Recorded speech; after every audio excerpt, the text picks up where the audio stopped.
Coffin Song by George W. Johnson.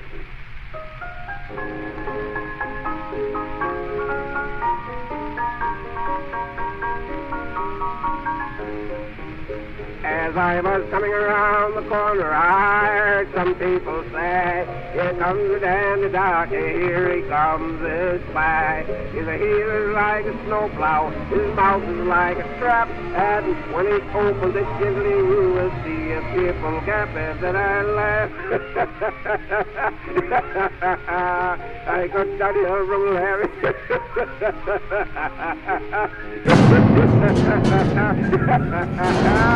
I got down here from Larry.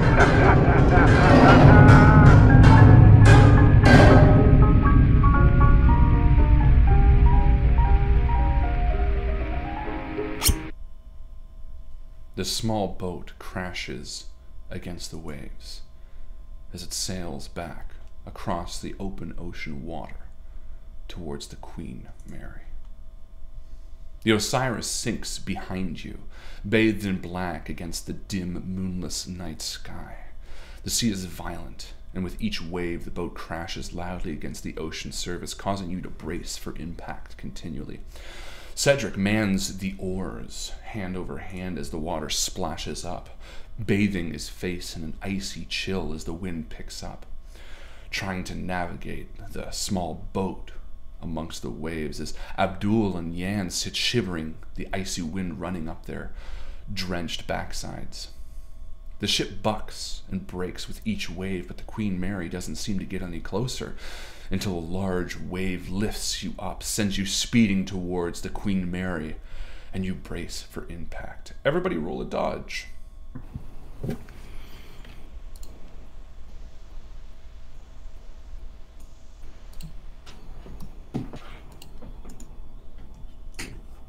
Ooh.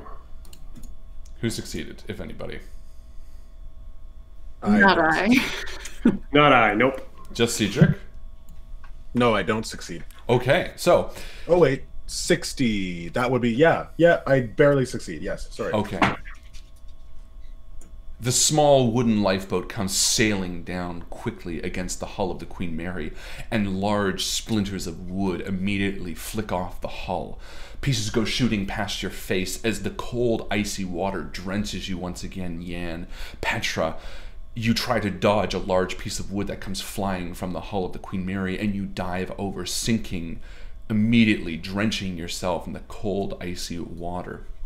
Everyone who failed takes 1 point of damage. Cedric, mind you, you being the person who mans the small vessel, as it crashes in, you manage just to grab hold and steady yourself from toppling over the side, and enough to just leap towards the ladder that hangs down off the side of the Queen Mary.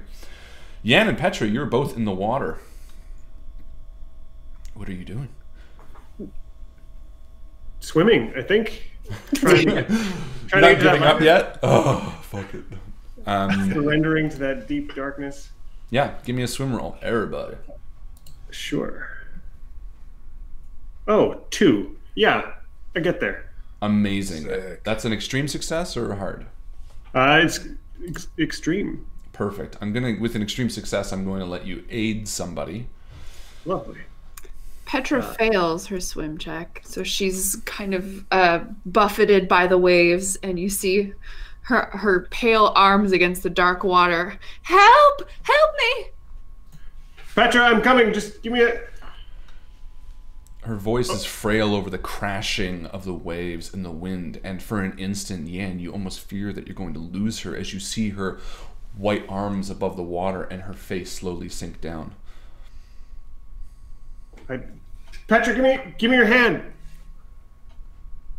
And you do. You reach out and you grab her. With your extreme success, you hand over hand help Petra out of the water and start swimming towards the side of the ship just in time to reach up and grab the open hand of Cedric. Abdul also is clinging behind you. He failed, or succeeded I should say, and is sort of just behind Cedric as the two of you each help Petra out of the icy cold water. Petra, you are damp, freezing, and icy cold. How do you feel in this moment? Oh, I'm so cold. Your hand clings to the metal ladder at the side of the ship, and you each can barely share a moment's look between you as the boat is crashing against the waves. You see immediately a large wave swell and swallow the lifeboat beneath you as you each, hand over hand, begin climbing up the metal ladder to the side. The snow has stopped. It's early in the morning. Yan, your watch read 2 o'clock last time you checked it as you were coming across the open water, and as the massive ship that you now cling to, the Osiris, completely gone behind you, you feel this sense of dread, each of you climbing this ladder, this impending curiosity of what sits before you on this ship. A madman left behind, a man claiming to be the captain, yet you now know to be Charles Velnick, was left alone on this vessel. And a blackout, 4 or 5 hours lost to each of you, waking up against the cold metal of the cargo hull. A woman with a toothy grin cut upon her face. You question all these things as you climb, the wind freezing the crisp water to your back as you each climb up and eventually reach the deck of the Queen Mary. It's been blown clean of snow after the last however many hours, the sea winds having picked up from the night previous. And as you each sort of barrel over the side of the deck, you realize that you are on the lowest deck of the Queen Mary, not the 100s, but the 200s. Quickly, you each help each other up, and you are standing around freezing on the open deck of the Queen Mary. Each of you looking to the other to find out what... We need to get inside and get warm. I agree, says Abdul, who's shaking extremely. Petra's teeth are chattering. Cedric, you're the only person who wasn't affected by the terrible storm that is beset outside the ship. Yeah, I'm still trying to get my bearings. You said we're on the B deck? Yes, you're near the front. You're actually, let me pull up a map. You're on the bottom of the image, the far right, sort of the closest open space leading towards the interior. Let me pull Far this right. There's like the glass enclosed promenade? You're outside that, correct. We're outside that. Okay. Yeah, so there's a sort of a thin lip there you can see, big enough for a few people. There's a ladder that extends over that side, and you start climbing up there. On C deck, I should say. So you're on the 200 sections next to the dining room. Do we see anyone at all? No. The ship seems barren from the outsides. Again, it's blisteringly cold out, so you doubt that many people would be here, but it seems... No lights on? Good question. You do notice from the porthole leading to the hallway that you stand next to, there is a dim light, but as your eyes regard it for a moment, you notice that it is flickering slightly. Cedric, you also know of and are aware of a number of closets that you would have access to. If any of you decide to duck into sort of a storage closet for the moment to get your bearings, that's more than okay. Okay, so sorry, we're on the deck itself. We're just on that lip. Correct. You're on that tiny little lip on C deck just outside the dining room. That is not a glass enclosure, though, in the dining room. Or rather, it could be, but it seems too dark to even look in. Yeah. Okay. And I'm going to start making my way along where the lip gets wider. Does that open up into... Is there a door anywhere? Yeah, let's say there is a door to the 211 section. Yes. Okay. That's what I was thinking. Let's just say it's a Perfect. sort of a rear entrance to what I would assume is the woman's bathroom. Right. And I gesture for them to come on as I huddle myself up and Do you know walk where we're towards going? the door. Cedric, we need to get inside immediately. I'm freezing. We're on the 200s floor. I believe this should be a bathroom. I can't remember if it's men's or women's, though. Petra, you're I say as I get to the barely door. wearing any clothes, and Abdul takes off his soaked jacket. It's not much, but at least it will shield some of the cold, and he hands it to you. I'd give you mine, but it was on the boat. Maybe we should make our way up to my room and I can find something dry. That's a good idea. Let's inside first. And Cedric, you approach the back of the woman's entrance, sort of from this deck, and it is sort of a flat cabin door that you do have the key to.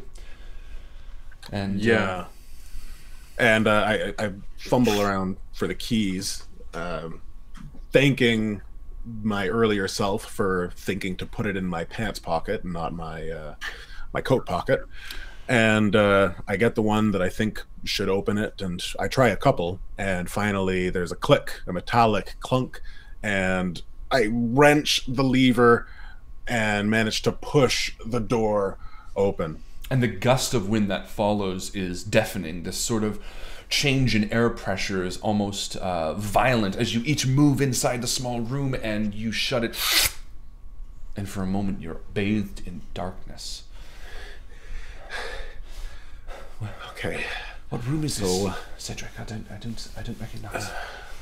And I'm just going to look around. It's probably dark right now, I imagine. Yeah, it's pitch black, but you know this to be the woman's restroom. Sort of the rear deck entrance to it, a cleaning entrance, as it were. Excellent.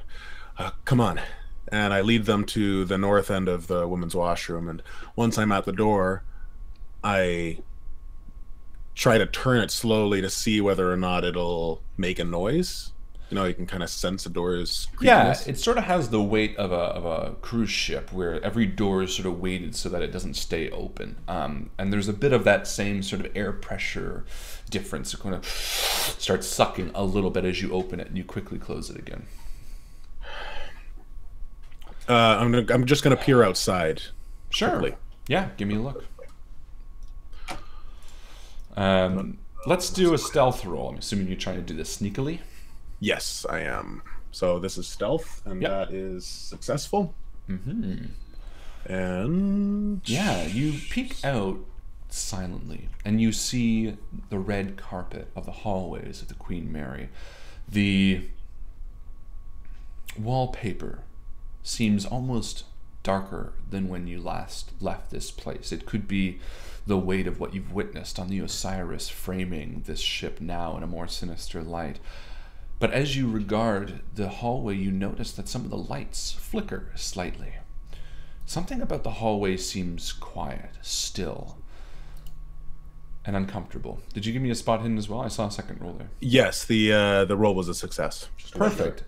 Yeah, you also notice that the doors to the dining room, which are sort of around a short hall, seem to be open. There's this light protruding from the dining room, which is unusual, especially for this time in the morning. And more importantly, the light seems to be tinted an off red, which, as you know, are not the lights of the dining room. Mm-hmm. Jan and Petra and Abdul stand behind you, shivering, but it is warmer in here. Petra, what are you doing? The sound of plunk, plunk, dripping water as her dress just starts to drip dry. She looks down at her feet and realizes that she lost a shoe in the ocean. So she kicks off the other heel, and she's standing there in her bare feet. She's still got her gun on her, and she's the big personality of this woman seems to have dampened into this tiny woman. She's just decimated. She's injured pretty severely. There's a big bruise sort of blooming over one eye, and she's looking around frightened. Jan. Yes. Yeah, Petra. Do you think that Christian's here? He's on the boat, but we're not going to be able to do anything freezing like this. Cedric, Petra, I think we just need to go get some dry clothes. There's a whole boat full of people. They're going to want to know what we know. I believe we're close to the laundry. I think just around the corner here. Abdul speaks up. Just wait for a moment. What the hell happened? I don't know, but there's a red glowing light coming from the dining room. No, I mean on the Osiris. Edgar and I split off from the three of you. We moved up towards the bridge. This was, from my estimation, around 8:30 we arrived on the Osiris. You three went down towards the cargo hold, and Edgar and I went up towards the bridge. We found a bunch of bizarre things up there. First and foremost, well, it's important that you understand here that something changed to Edgar. I know maybe you saw him on the deck. I don't know. fell into the water too quick. But we ended up passing out or something. I feel like maybe there was a gas leak on the ship or something. We both completely just fell asleep and woke up, and Edgar was changed. Something was off about him. He had this cut on his face. His teeth were exposed. And I don't know any gas leak that does that to a person. No, I don't know what explains that, but we were. I'm not gonna lie. I don't think we know anything because we're freezing and we can't think straight, and it's been a long night. We just need to get comfortable, need to get warm, take care of those needs. This might start making sense once we think about it, but right now nothing makes sense because we're not in a good position. Fair enough. I'm just saying that if what affected Edgar affected others, I'm a bit worried. Okay, as I was saying before, this is a laundry level. I believe that there should be some towels, maybe some clean clothes around the corner here. But we got to move quietly because, I don't know, I think that Abdul's right. There might be more of them. There was something he said to me. He made this seem like this wasn't just... It doesn't matter. Fair enough, Jan's right. Let's go. And he moves towards the door. So on this floor, is it fair to say that there would be like a laundry definitely worker? Yeah, I mean, most of these floors, because they have sort of chutes and things like that, have laundry that leads down. The dining room especially does have sort of linen closets. I'm going to see between 205 and 203 is a small security room, not security room, but a small sort of room that you have access to that drops a bunch of linens and things like that. They might be soiled, but they are definitely warm. Dry. Yeah. Excellent. So I will lead everybody there. Perfect. Very quietly. Yes. And watching for creepy, sharp teeth people. Yeah. And as you exit this room, again, you sort of enter the hallway of the Queen Mary. And as you take a foot out the door, each of you realizes immediately the hum of the engines growling deep beneath you within the belly of the ship. You can hear the boat moving. You can feel the sort of, that feeling of the ship navigating, turning slightly, and that engine starting up. In fact, someone give me a listen roll. Let's say... I got ears. Let's everyone give me a listen roll. Why not? Yeah. I don't want to be exclusive here. Oh. Exclusive. Hard success. Hard success. Yeah, no, nothing. I failed. That's okay. And Cedric, you don't hear anything either? I didn't roll. Oh, whoa. Too good for a roll, I see. I was just counting on Jan. It's a tough I did the best I could. You did really good, just not good enough. No success. Okay. Yeah, no, you definitely hear the engines deep beneath you. And as you exit the washroom, you see doors to the 200s, a few of them sort of swinging listlessly open, something that you typically know that doesn't happen. And you move out towards the edge of 209. The dining room is set under a set of short stairs, and the doors are closed towards it. Or sorry, the doors are open towards it, but the set of stairs outside it leading up lead towards the music room and lounge. You notice that those doors are shut. The cruise ship sort of has security doors at each junction should a flood happen, and these seem to be firmly shut. But as you round the edge of the dining room, you see this red hue sort of pouring through the open doors. But you can't quite see beyond that because it's sort of awkwardly under a set of stairs. You need to duck under them to sort of get a better view. But you're on a mission, I assume, and you continue around the bend? Sorry, the doors to the dining room are open and the doors to the lounge are shut? Correct. The lounge are set up a short flight of stairs. You can see that they're shut. And because the dining room are sort of under that same set of stairs, you see that they are open, the red hue sort of coming out of it, but you don't necessarily go in to look. Can we see into the dining room? Will we have to pass through it? To look into the dining room, you sort of have to walk in front of it a little bit, which you're more than welcome to do. I just didn't want to impose because you mentioned you were going to the room. So if you'd like, you'd sort of be like, hold on one second. You'd walk around this short corner, you duck under the stairs a little bit, or you don't have to duck, you walk under the stairs to sort of get in full view of it. It's really tough to see on an angle. It's sort of what I mean. I think Petra's feeling kind of cowed. She's just following the group right now. Okay, perfect. And Cedric, you lead them around the corner to the short hallway. Again, as you enter sort of the main bottom of the stairs here in the 200 section, this sense of uncomfortable uneasiness sets upon you. Cedric, you spent a lot of time on ships like this. You know the feeling when a ship is asleep. It's almost peaceful, it's quiet, and makes you feel sort of like you're wrapped in a number of blankets surrounded by all these dreaming people. It's something that brings you a little bit of joy. This is not that feeling. This quiet is an uneasiness. It is something that something that makes the pit of your stomach a little bit squeamish. Why is that? It's because the silence here, that warm silence that I've come to know with the sound of the waves outside, and it's never actually silent. There's always a cough or a chuckle or footsteps, but there's the details. It's in the details. But the only sounds that are details in this situation are the thrum of the motor, my own heartbeat, cold breath. All of the little details are conspiring to create this silence in a darker, gloomier light.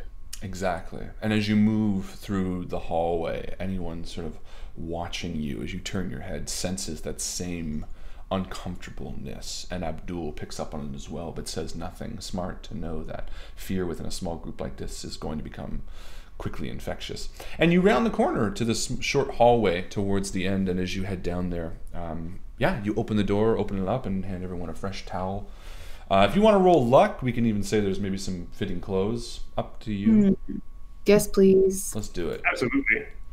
Yes, please. Give me a luck for each of yous that wants to do it. I'm lucky. Lucky gal. I did it. I did not do it. Yeah, he's just wearing a towel wrapped around his waist. He's like stripped down. It's better than nothing. It's a dry towel. Damn straight. Justin, you gonna roll some lucky? Yeah, I'm gonna take a look into some of the upper cabinets that are next to the chute. Oh, the better lucky boys. 20, that is a success. Ooh. A hard success. Good. Then you get a shirt for Yan as well. Aww. There you go. It's like a wool sweater. It's totally Merino not your wool. color, Yan, but From Mech. from Mech? Thank you, Cedric. That's amazing. I'm sorry, I couldn't think to help you search. That's okay. That's understandable. We're all a little rattled here. Okay. Well, we're And in. Abdul also sort of pulls a sweater and looks towards. Now that we're warmer, can we take a second and actually talk about what the hell happened on the Osiris? We have no idea what happened. It makes no sense. There's no explanation.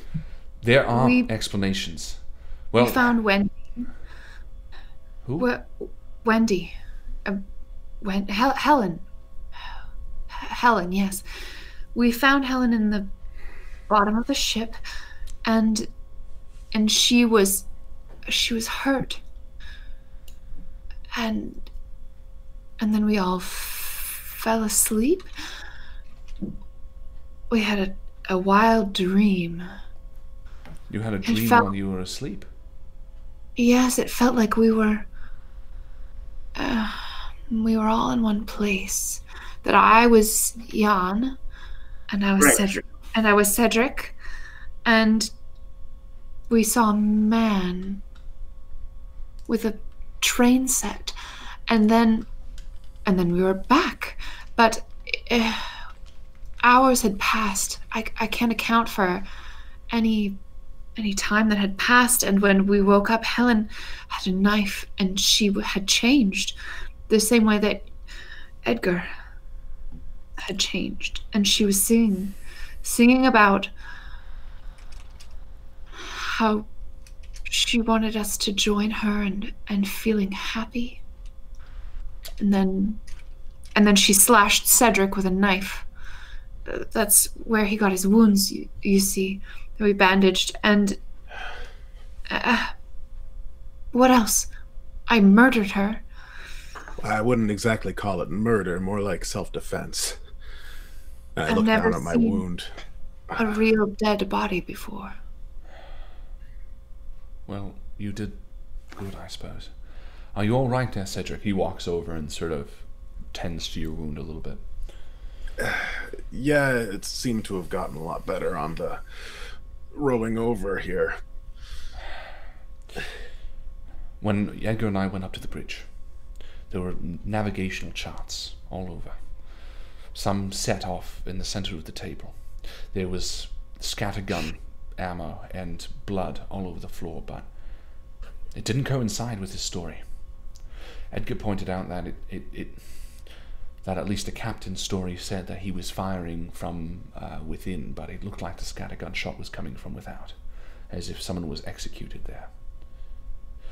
As I looked at the navigational charts, I was concerned because they were not for the Osiris, but for the Queen Mary.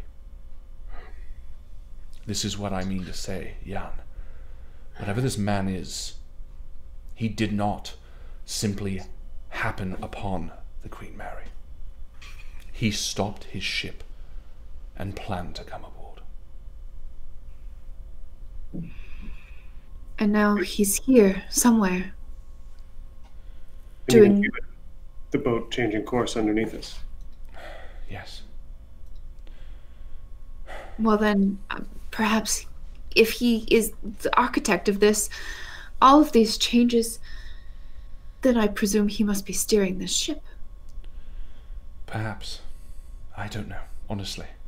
We should maybe check, but... We must speak to the captain, if we can find him, and he's alive. We also need to find out how people are turning into the things they're turning into. Edgar, Helen.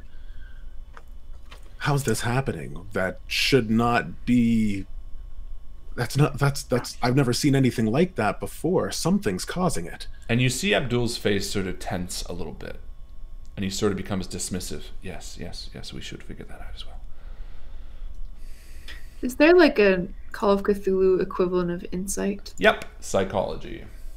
I can roll that. You can And I roll would like... anything. I can roll anything for that. But I won't roll that. I just failed. Well, you can spend luck points to bump it up if you'd like. Well, by just, I mean by 14. So Well, that's quite a big one. You can put... Okay. Petra looks sideways at him and then shrugs it off. Yeah, he does seem... Well, I mean, I will give you this much. He definitely seems... like maybe he knows more than he's letting on.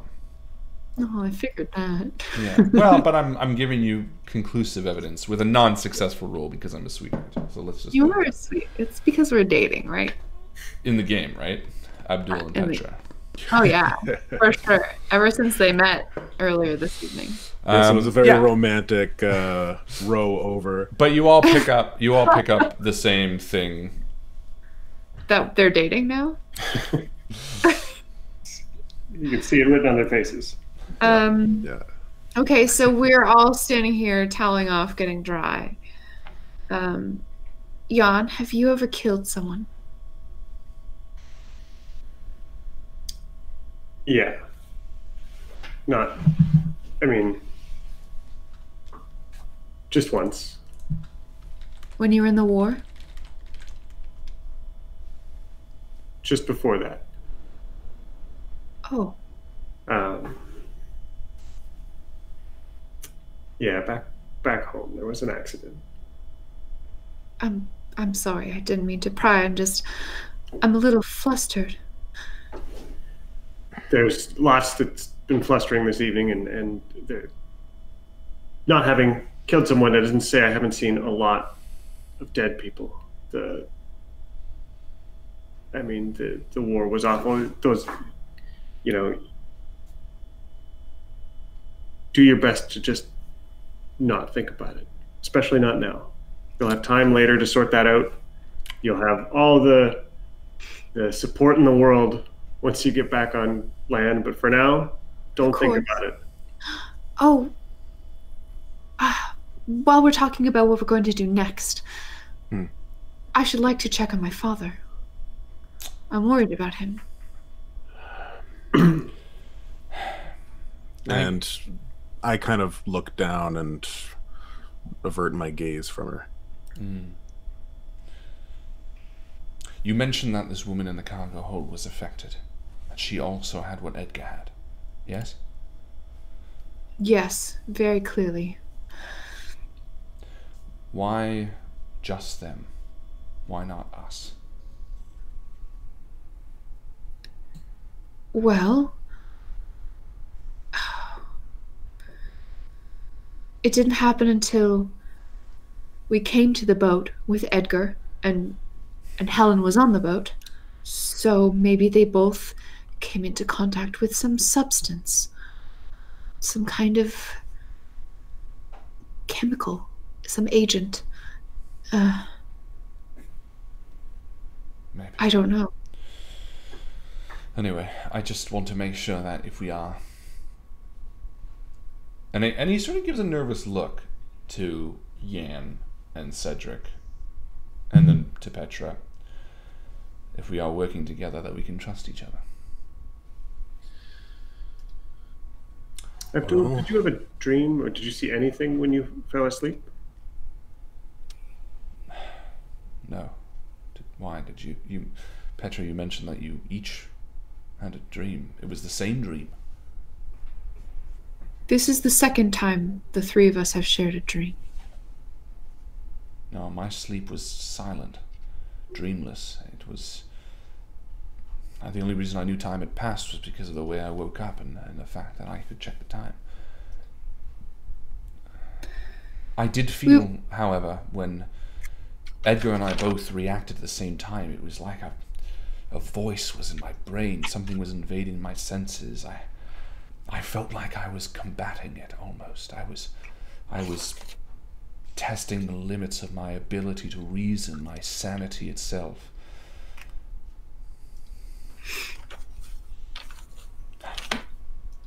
Fair enough, Jan. You're right. You're obviously a man of action. Perhaps we should just put action on this. What are our choices? What do we have to do? I personally have something I would like to attend to, but you mentioned you want to see your father. What should we be doing? We need to tell the captain we're back. We've got information he needs to know. Okay. And if he's still alive, then we might have a chance. We also need to find out what happened with the rest of the passengers. Why there isn't anybody on this floor with us that I've seen. Right, so the captain... Maybe there's some kind of meeting somewhere where everyone's gathered. They can't just have disappeared. We didn't see any bodies in the water. There's no signs of a struggle. We haven't come across any blood stains, like on the Osiris. They must be somewhere. It's possible that they're in their rooms. It just seems uncomfortably quiet. So here's the way I see it. We can try and sneak around, but if they're all already turned, we're doomed anyways. There's no hope for us. If they're all monsters, we're in trouble. We're as good as dead.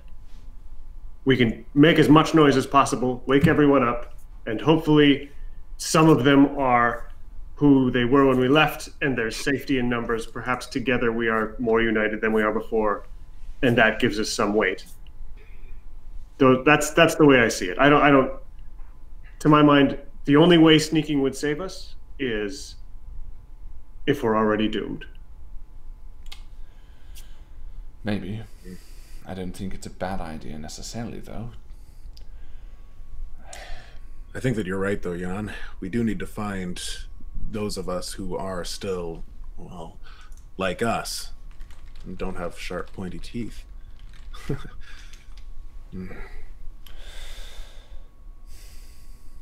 Didn't the man who came from the Osiris, didn't he bring a boy with him? He did. Yes, his son. Well, Or the little boy who was, I guess, Helen's son. I wonder if he's part of this. Fair enough. Look, I agree. I think the captain is a fair first step. Jan? Unless anyone disagrees. No, let's go there. And then maybe we can stop by the nurse's office. I remember they're close together. Check on the boy and maybe see if we can't get some more bandages. The doctor's office is on this floor, actually. I believe it's on the other end of the ship, near the main lobby. Fine. Well, I don't think that's a bad idea either. But I'll leave it up to you. And Abdul sort of steps back and, yeah. Petra, give me a luck roll, by the way. All right, I will. Oh, will you now? I did great. Good, you kept your gun. Hey. That's a start. All right, what's the plan? Plan is... What's the plan, Yan? That's good. Yeah, thanks. I had that loaded up. you had weeks to think of it, and Improv master. Deleted it from my work thing. Set the Yan line. Done. let's head through the dining room. We can get to the stairs there.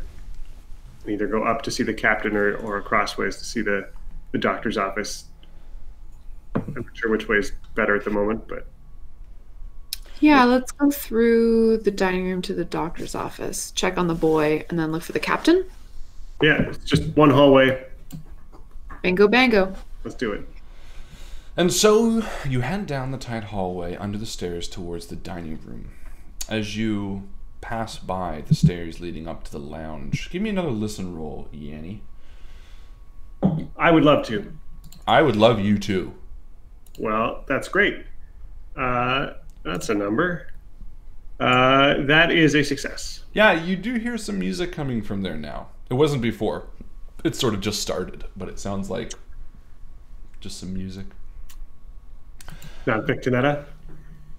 Maybe, who knows? And you continue moving on? Yeah. I feel like as a super fan, Jan would know, right? Yeah, he's like, oh, yeah, let's say it. Well, it's just music. You don't hear a voice. You just hear piano music. So right. You can't tell, but it sounds like... As a piano tuner and a fan of Victinetta. It sounds like... Yeah, it sounds like a jazz standard. It sounds like Okay. Misty, depending on when that was written. I'm sure. No, this is like one of those period pieces, like fucking Romeo and Juliet, the movie, where they like use modern music as Oh, a yeah. soundtrack. Definitely. Yeah. It's actually Darude Down with Sandstorm. the sickness. Nice. The piano version of that is to die for. That's a shout out for Jo, because she talks about that song more than anybody I've ever met. Anyway, I love it. who doesn't? Anyway, so you head under the stairs towards the dining room. This sort of red glow coming out, and as you approach and your eye line meets it, your blood runs cold immediately. Before you in the dining room is your grotesque vision of carnage that even in your darkest nightmares, it would seem almost too horrid. The tables and chairs are pushed to one side, opening up to the room to a large empty floor space. However, the floor is far from vacant. Corpses piled up upon the other, stained red with blood. Bodies intertwined with one another, women, children, men, all piled up. The room is a graveyard, a sea of death. Blood splatters the walls in a visceral sign of violence. It stains the lights an ominous hue of red.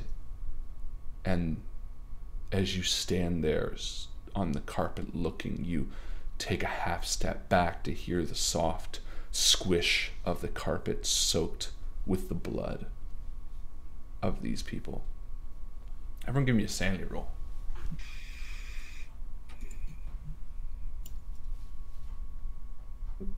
No. Nope. I'm good.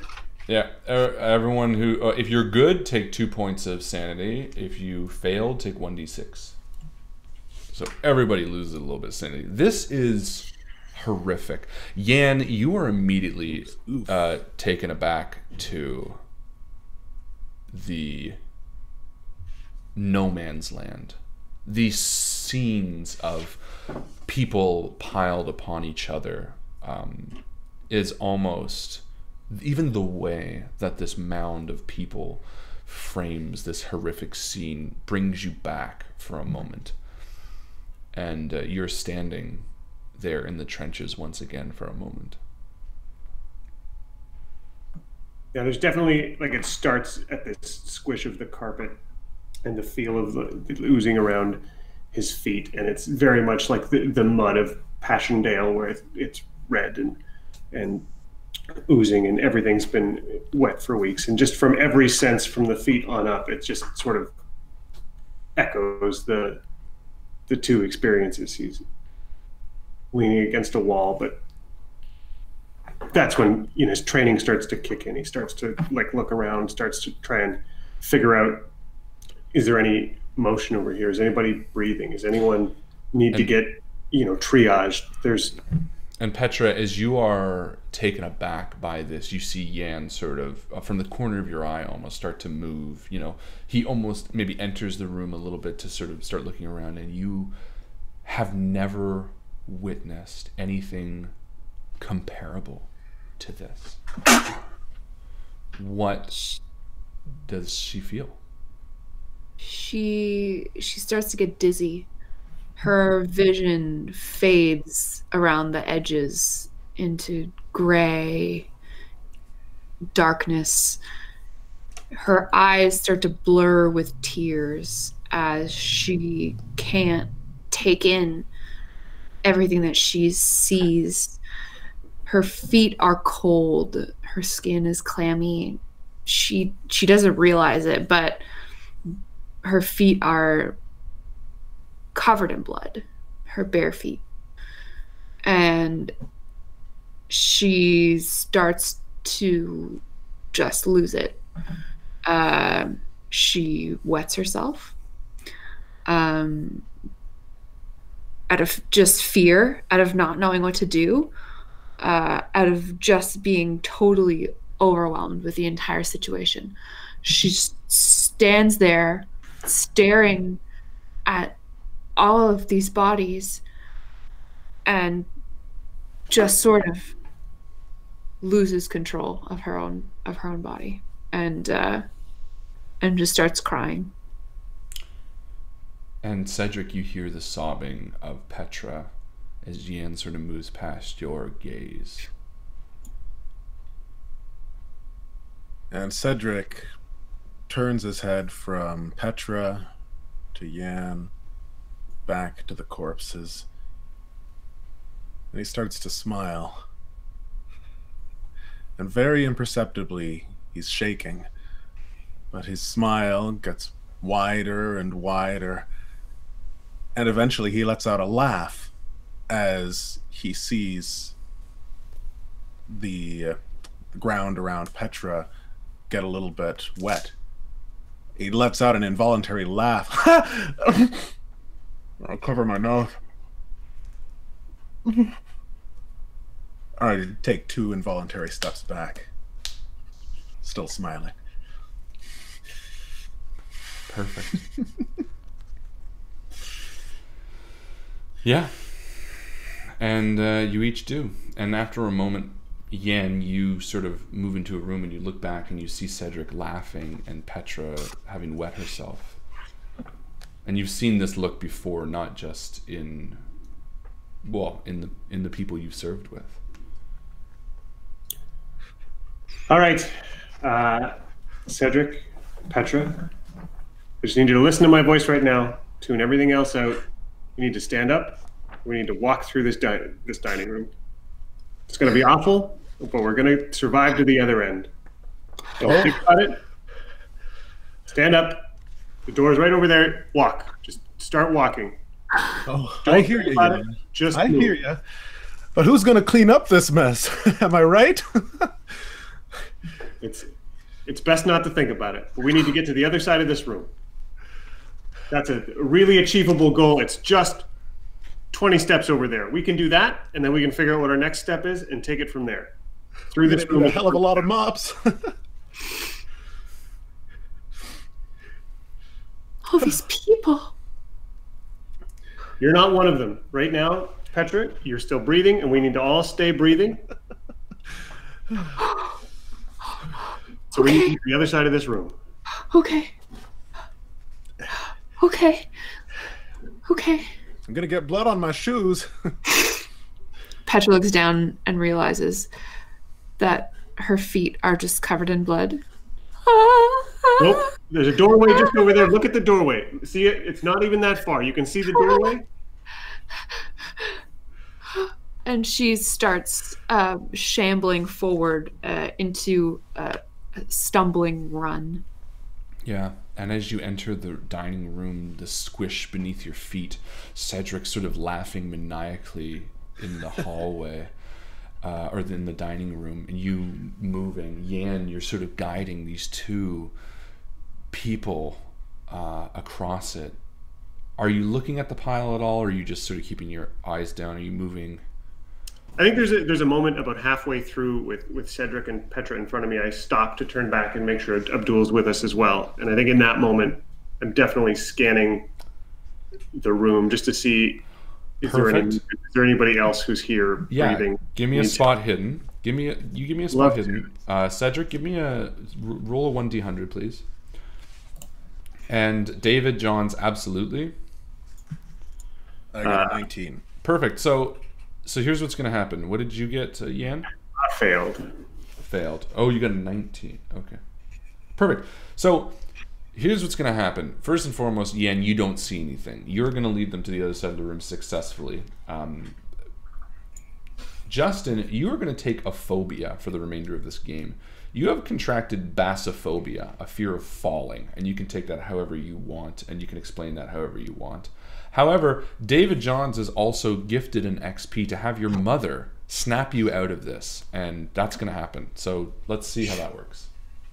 Okay.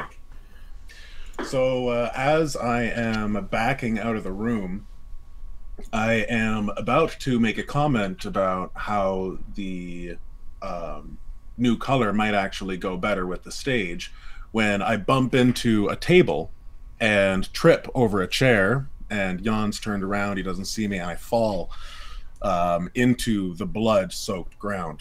My face hitting the carpet and blood splattering up onto me.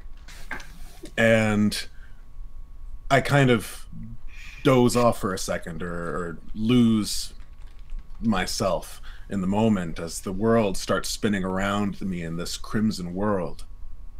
And I feel totally disgusted, afraid, worried, and all of these emotions start rising up, and with them comes a voice. As I lay there in the blood, my eyes wide, smiling with blood all over my face, I hear a voice that makes my smile falter. And it says, "Boy, look at what you've done. Look at what you've done. You have made a mess. Now I want you to get up, and you are gonna come back and clean this up. You hear me, boy? You are gonna clean this up." And I look up, and I'm back in my living room in Georgia, and there's a stain on the carpet. I was laughing so hard, listening to the radio, that I peed myself. And I get up slowly as the radio gets shut off by my mother, and she whips a bottle at me as I cower and I make my way across the room, and she throws another bottle at me, and I stumble to the ground, and I fall again, and I whimper as I hit the ground. But then I rise one more time. I make my way into the kitchen where the towels are. And as soon as my hand reaches a towel, I find myself standing in the hallway beside Petra. Where's he on? He's right there. He's right there. Goodness. Are you okay, Petra? Yes. Okay. All right. We're fine. I absentmindedly have grabbed a drape. I'm clutching a drape that is hanging from one of the side windows, and I'm wiping my face, wide eyes, not even realizing what I'm wiping off. Perfect. And you begin moving. Yan, you sort of witness this de-evolution of a man, and then coming back to his senses before you, and he stands and begins walking towards you, and the three of you move to the far side of the dining room. Almost nervous to look back, you push yourselves through the door and out to the hallway on the far side of the dining room. Do we still hear this piano music? It's above you, so it's a bit difficult from this side because there's no stairs directly here. So no, you don't hear it. Okay. And Abdul, where did he end up? Abdul's with you. I totally forgot about Abdul. Great. Oops. He's Yeah. unfazed. You know what? He has been struggling to make it through. And I was so enamored with your character. I was so wrapped in it. I totally forgot about Abdul. Yeah, and he kind of comes up behind. Let's say he kind of said he needed to do something in the back, and he kind of waited. And actually, you know what? Yeah, no, he's coming with you right now, for now. And he mysteriously did disappear from your sights as well. I think you, much like me, got really caught up in the carnage before you. You didn't actually realize that he was there, and you sort of snapped around, and he sort of comes up from behind nervously, almost guiltily, and he's like, "Oh, that was terrible. Let's continue." And you keep moving towards the main entrance lobby. Are we still going toward the nurse's station? That's the main entrance. That's the main entrance lobby. Correct. Yeah. Okay. So, I mean, it's up to you. What do you guys want to do? The doctor is at the far end, the main entrance lobby. The bridge is 2 floors above you. I don't think the bridge makes sense right now. That room changes a couple of things. We know that boy's important. He was only alive because he was on the ventilator, and that wasn't moving from the doctor's office, so there's a good chance he's there. Petra is walking and trailing her hand along the side of the hallway, kind of absent-mindedly. He said, "Save the boy." He said, "We have to save the boy." And Abdul sort of looks towards you. Who said you need to save the boy? The dream, Abdul. It was in a dream. And he sort of gives you sort of a doubtful but also understanding look. He's kind of like, all right. And the 4 of you continue down the hallway. The ship, you can feel the hum of the engines groaning, the speed at which the ship is moving, so much faster than you've ever experienced, Cedric. As you guys are moving down the hall, you can kind of feel it moving side to side, almost like you're in a drunken stupor.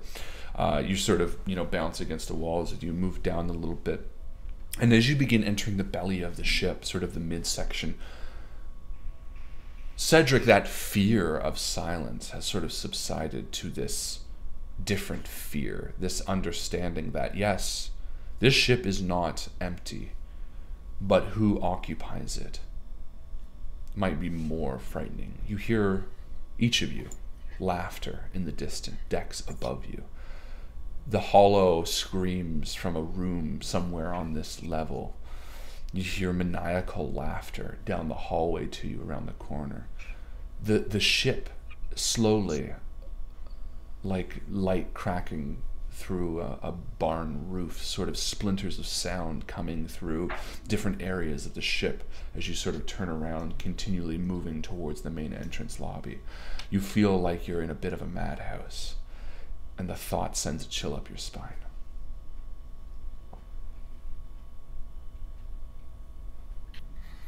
And you continue moving. You eventually reach the main lobby, I'm assuming. Is there anything else you're doing in the meantime? I don't feel like stopping. Okay. If there's anything you do... Stumbling with the rocking of the ship going down the hallway. Yeah. If there's anything that you want to do, interjecting me between the point that you've decided to travel to, you just let me know. I think I'm going to do it that way rather than pause. Because you've already missed so many things. No, I'm just teasing. So you enter into the main lobby. Oh. Yeah. Where the main lobby... Main entrance lobby, next to the purser. C deck, sort of on the left crease. Correct. Okay. Is that okay? Yes, gotcha. Yeah, okay, perfect. Wow, we're already way down there. Mm-hmm. Well, you exited the... Yeah, I mean, I don't know, you're moving, unless there's anything else you wanted to do.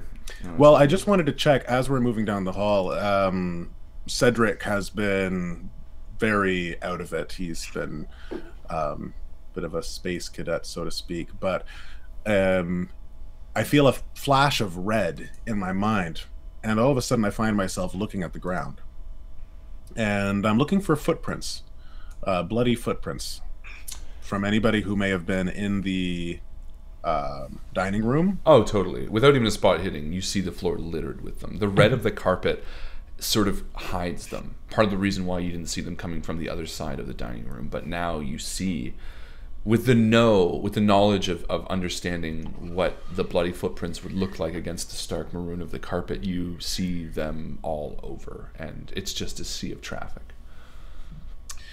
Do any go into bedrooms all over, or do they just go down the hall straight? All over. Some lead into the men's room, some leads into bedrooms. They just seem to be every which way. Are there signs of struggle? Did violence happen here, or were bleeding people or people covered in blood just kind of tracking blood through the hallway? Like, no. Is there blood spatter? Yeah, there are signs of violence all over. This hallway has been relatively quiet, but as your sort of eyes are adjusting, moving through this hallway, you've taken such a stance of focus. After walking through the dining room, the humidity and the smell of iron passing by you, each of you sort of realize that you've glazed over your eyes and hearts just sort of kept moving forward. Yan's even said, let's just keep moving. And for a moment, as Cedric stops to look at the carpet, you each sort of nervously look around and realize you see the wallpaper torn in areas where people have been pushed against them. You see broken teeth in the corner of some doorway. You see splatters of blood on the bottom frame of some door and on some wall. Around a tight corner that you wouldn't have looked at had you not stopped, you see an axe just stuck into the wall. I might take the end. There you go. I was waiting. I would also like to keep my eyes out for any telltale video game glimmers around, like boxes of cartridges for my gun, any kinds of ammo, upgrades. If there's like a laser sight, I would love that. Yeah, there's extended magazine. There's there's a green plant Oh yeah, I'll take that and I'll combine it in my inventory with the red plant that I have. Yeah, and you get nothing because that's not a thing, and you just end up with 2 plastic plants You that make you're like tomato you're trying to like smash them together. You're like, "Ah! Why isn't this working? Yeah, you don't see anything like that, but you do see an axe, and you're taking it, right, Rob? Absolutely, yeah. Perfect. And you continue moving down the hall, but yeah, you definitely see signs of carnage and violence. Is there anything else specifically you want to look for? You can roll anything, law, spot hidden, anything like that at any point. I would like to spot hidden. Let's do it. As we are passing the open doors of some personal rooms, maybe, Yep. Whatever you think, I did a great job. I spotted the hidden. Perfect. And as you're just a passing, regular one. as you're passing by a door, you do notice that it's slightly ajar. The sort of the rock of the ship opens it a little bit listlessly, and you see in for a second this darkened room. Within the room, you see a figure splayed out on the bed, but in its grasped hand, even in the dim flickering light of the hallway, you do see what looks to be a box of shells. Ooh, I take. Well, are you going to enter the room then? Seashells? I do. Perfect. You enter the Yeah, room. so Petra's hand just kind of is trailing along the hallway, the wall, and it actually touches the door and it moves. And she almost is automatically just like drawn in to the door. She enters the room. She spots this ammo, conveniently the kind of ammunition that fits in her gun. I didn't say 32. that. Oh, well, I did. I know you did. I just said it. I know with you my did. mouth. But yes, it is. Amazing. And she notes this body on, I guess you said the sprawled figure. Do they appear to be alive? So you enter the room, and sort of the dim light of this room makes it difficult to see. You definitely see a hand holding this, and as you approach, you see that the figure is lied out on a bed, but its head has been chopped off and seems to be missing. Give me a sanity roll. Also, Rob, your axe does 1d6 plus 1 plus damage bonus. Okay. And it's broken in, apparently. Petra can't really afford to lose a whole lot more sanity right now. So I'm going to use my XP donated by Bjorn. Thanks, Bjorn. To double or nothing. Bonus. How's that sound? Sure. And that was good. I did 2 10s, so why not? Yeah, I will say then you do not take any sanity. Desensitized by the carnage that. Yeah, Huh? we'll say that. You walk in and you avert your gaze very quickly and snatch the box of ammo from his hands. I put it in my holster. In your towel. I tuck it in my bra. Ooh. Perfect. Yeah, you load up and you're back in the hallway, and you continue moving towards the main entrance lobby. Mm-hmm. Perfect. You step inside the main entrance. This is the area you first boarded this ship. Memories of sort of walking on board with a bit of vigor, excitement to visit your uncle's homestead in Egypt despite his passing. Cedric, your hope for a new voyage, and Petra, your desire to spend some time on the open seas is but a faded memory. Despite only being a few days ago, it seems like a lifetime ago.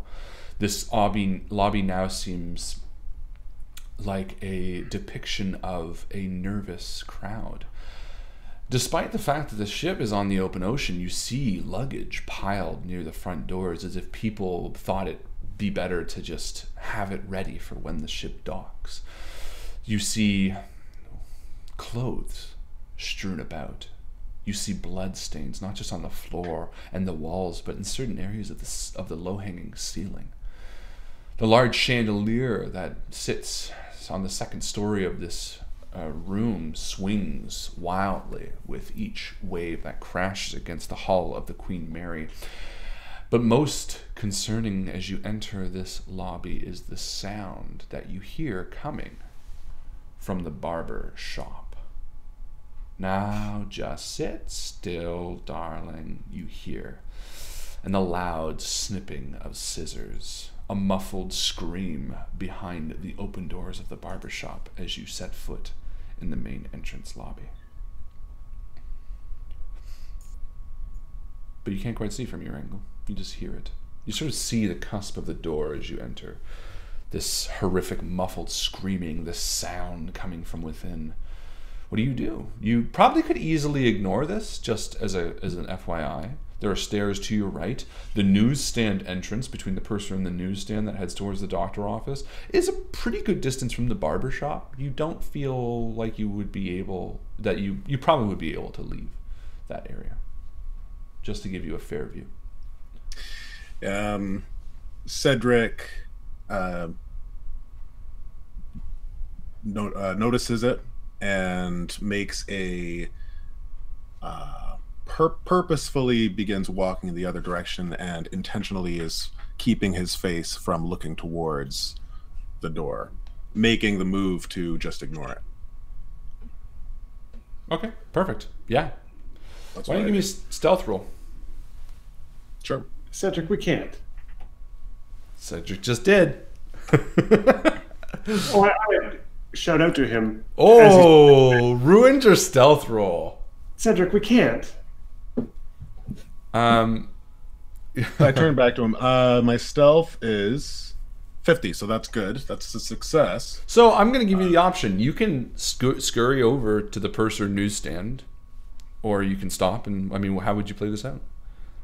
Okay, yeah. So I would stop as I'm going out there. What do we do, Jan? We have to open the door. I can't listen to somebody die on the other side of that door. We can't. We have to try, don't we? I don't see you making any moves. Petra, you're watching the two of them sort of share this exchange. Jan is looking towards the northwest of the main entrance lobby. Cedric sort of halfway between you and the purser. He sort of turned around, and the two of them are looking at each other as you sort of casually drift to the left to the sound of the barber, and you see a man standing. She's taking slow, quiet steps toward the noise, almost impossible to stop herself. Yeah. And as you look away to see what sound they're making, you look back to see a man standing in the doorway of the barber shop. He's holding in his hand a pair of bloody shears, and his face depicts the same sinister, grisly, inhuman, animalistic smile that Helen had, that Edgar had, this grin that has splitting, deep veins almost growing up into his cheeks, the teeth that are large and yellow yet translucent, his eyes sharp and clever, his eyebrows tight and fixed, his complexion normal like anyone else, and yet this grin dominates half of his face. He looks towards you and just says, "Would you fancy a cut?" And he snaps the scissors loudly as little flecks of blood scatter the floor. Each of you now hearing him as he snaps his scissors. Petra, you shooting your head back, see him first, but the two of you sort of arguing see him as he stands there. What happened to you? What happened to me? The best thing happened to me. And he sort of laughs maniacally, this belly laugh that echoes within the entrance chamber. What happened to the lucky? The best of us, friend, and what I want to happen to you too. We saw it, and we welcomed it. His eyes are almost excited, pained, but as if they're sort of on a drug, just beaming with pleasure. Like all of his sensors are firing with absolute joy when he tells you this. I remember you from the orientation. What was your name again? James. James. What do you remember? What do you remember from the last 10 hours? When did this all start for you? I fell asleep and I woke up. And I felt right. I felt part of it. I felt like we were all together. And he stands to the side, sort of revealing what he's been working on. And you see a woman. Oh, I don't want to see. I don't want to see it. Well, I don't know. Give me a luck, I guess, that you close your eyes in time. I don't know. Opposite of the spot hidden. Yeah, anti-hidden. I don't know. Give me like a luck roll, I guess, because I feel like you can't just close your eyes with sanity every time. It sort of defeats the purpose. So give me a luck roll. No, for sure. That is a success. Yeah, so you do. You avert your gaze, and those who don't, you see what he has in the chair, and it is a woman who is clearly dead now, and pieces of her flesh have been cut off. Her nose cut hard through the cartilage, her ears cut, and just this grotesque image is sort of bathed in like a dim yellow light. You actually can't see it too clearly, but Rob and Joe, give me a sanity roll. I mean, it's Crazy Ship. That's sort of the name of the game. Petra's gonna go insane like tomorrow, right? Well, let's hope. What's her sanity at anyway? 35. Yeah, that's not bad. Oh, mine's at 24. Yeah, I was gonna say that's not low. I'm laughing. I got a hard success. I did. Oh, you're laughing, are you? Well, I'm not laughing, but No. I did. I'm I'm stoically looking at the funny. I'm stoically looking. Yeah, I'm gonna say that you are also sort of you follow Cedric's move in a way. I'm gonna say that you all sort of avert your gaze, being more familiar with what her horrors have transpired. But the barber sort of steps back in the way, blocking the view again, almost confidently, kindly. And then turns again to you, Petra, and says, "What can I take off of you? Anything you're unhappy with?" No, stay away from me. Listen, we don't want any trouble. We're just making our way down the ship, and hopefully we'll discover the same thing that you've discovered. But it looks like you've got your work cut out for you. So, and he turns back, looks behind him, and looks back to you, and he says, "Give me a roll. Give me a charm roll." yes, You're playing an RPG. Yeah, You must roll. all right. Oh, bad The one roll. thing you're good at. You can push it. Failed. I'm gonna push it. You should. Push it real good. I am gonna push this. Come on. You can use XP during your push if you want. That's you don't fine. need I to. got a hard success. Oh, look at you, little bit of pud. All right. Oh, a little bit of wood. he sort of steps forward. He says, "You're right. I'll attend to you." He looks towards you, Petra. "When I'm done with my first client. I would hate to be rude." And he steps back in and closes the sort of like not the stained glass, but like the foggy frosted glass door that says barber on it. Hear anyone else in there? Like, is there a second client tied up in a chair that we just didn't see? Like, No, I think that was like mainly her, just in her last moments. Okay. Savable if you acted quickly, not savable if you didn't, type thing. Well, I don't really want to alert the rest of the ship to the fact that we're here just yet with like gunshots and stuff. So I think Petra's just gonna like give like a silent nod and keep walking. Perfect.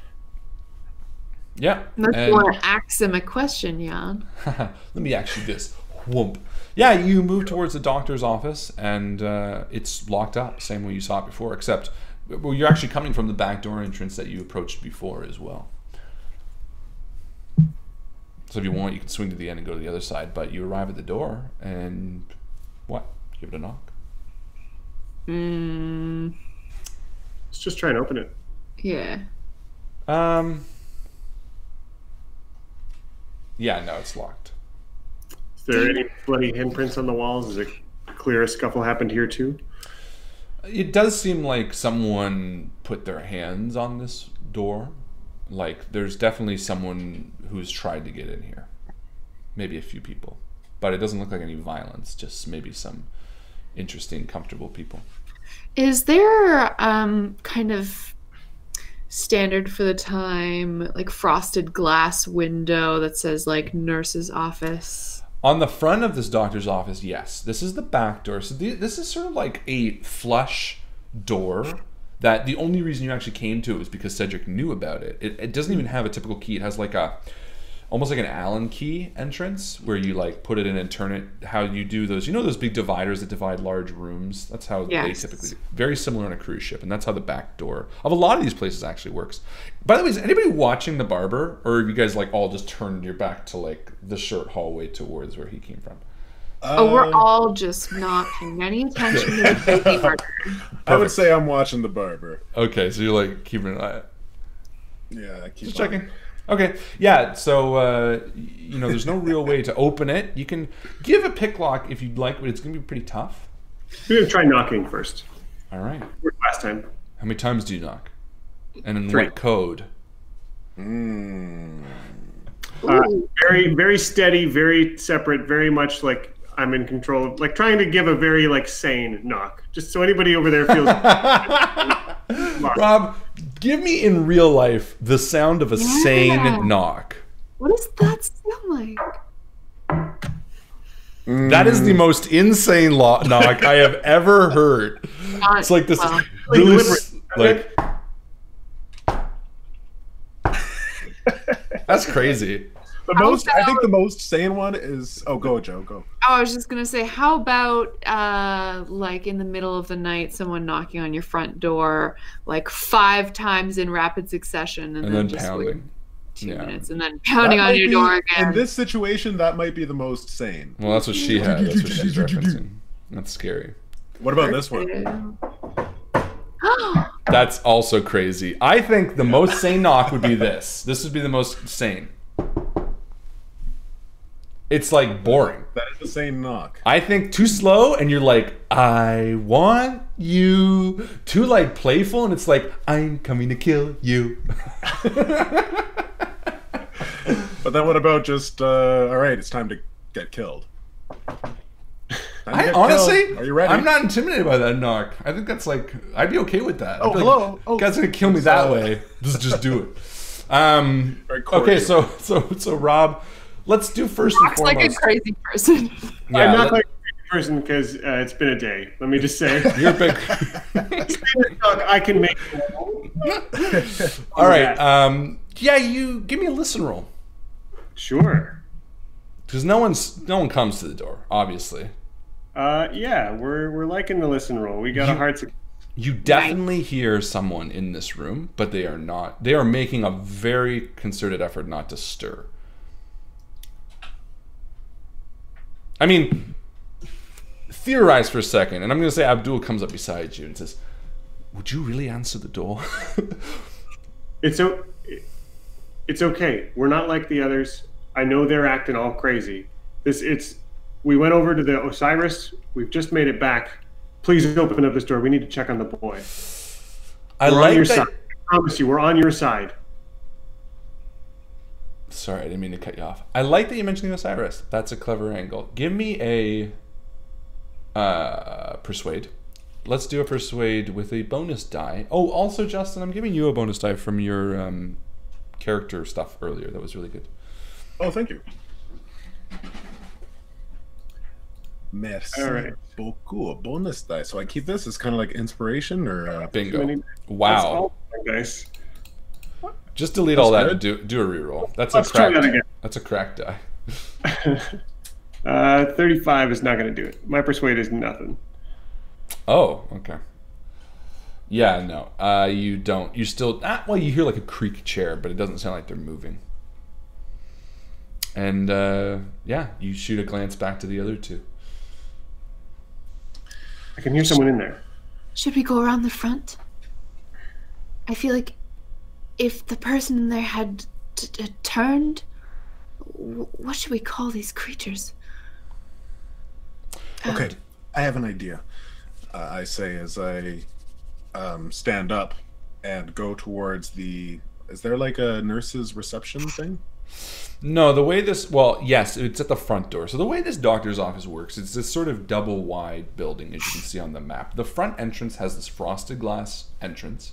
Yes. And a thick wall. You enter it, there's a small waiting room with a nurse, and then there's like a thin curtain, and beyond that is the sort of doctor's area. There's 2 beds in there, it's pretty small. And that's the way it's set up. And knowing this, I turn back to the others. I say, do any of you have a pen and a notepad? Maybe we could write them a letter? That might be the most sane way to approach someone in there. I do have a stationery kit, but it's back in my room. I've only got a soggy drawing of the Blackstone. Oh.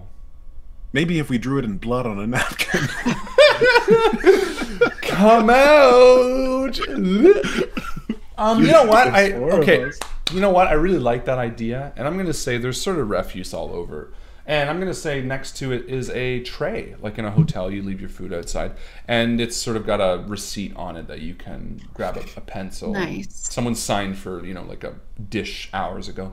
Because I think that's a clever idea, and I want to reward good ideas, so let's try that. So you can get a pen and paper. What do you write to not sound crazy? Do you just spit on the paper and put it underneath?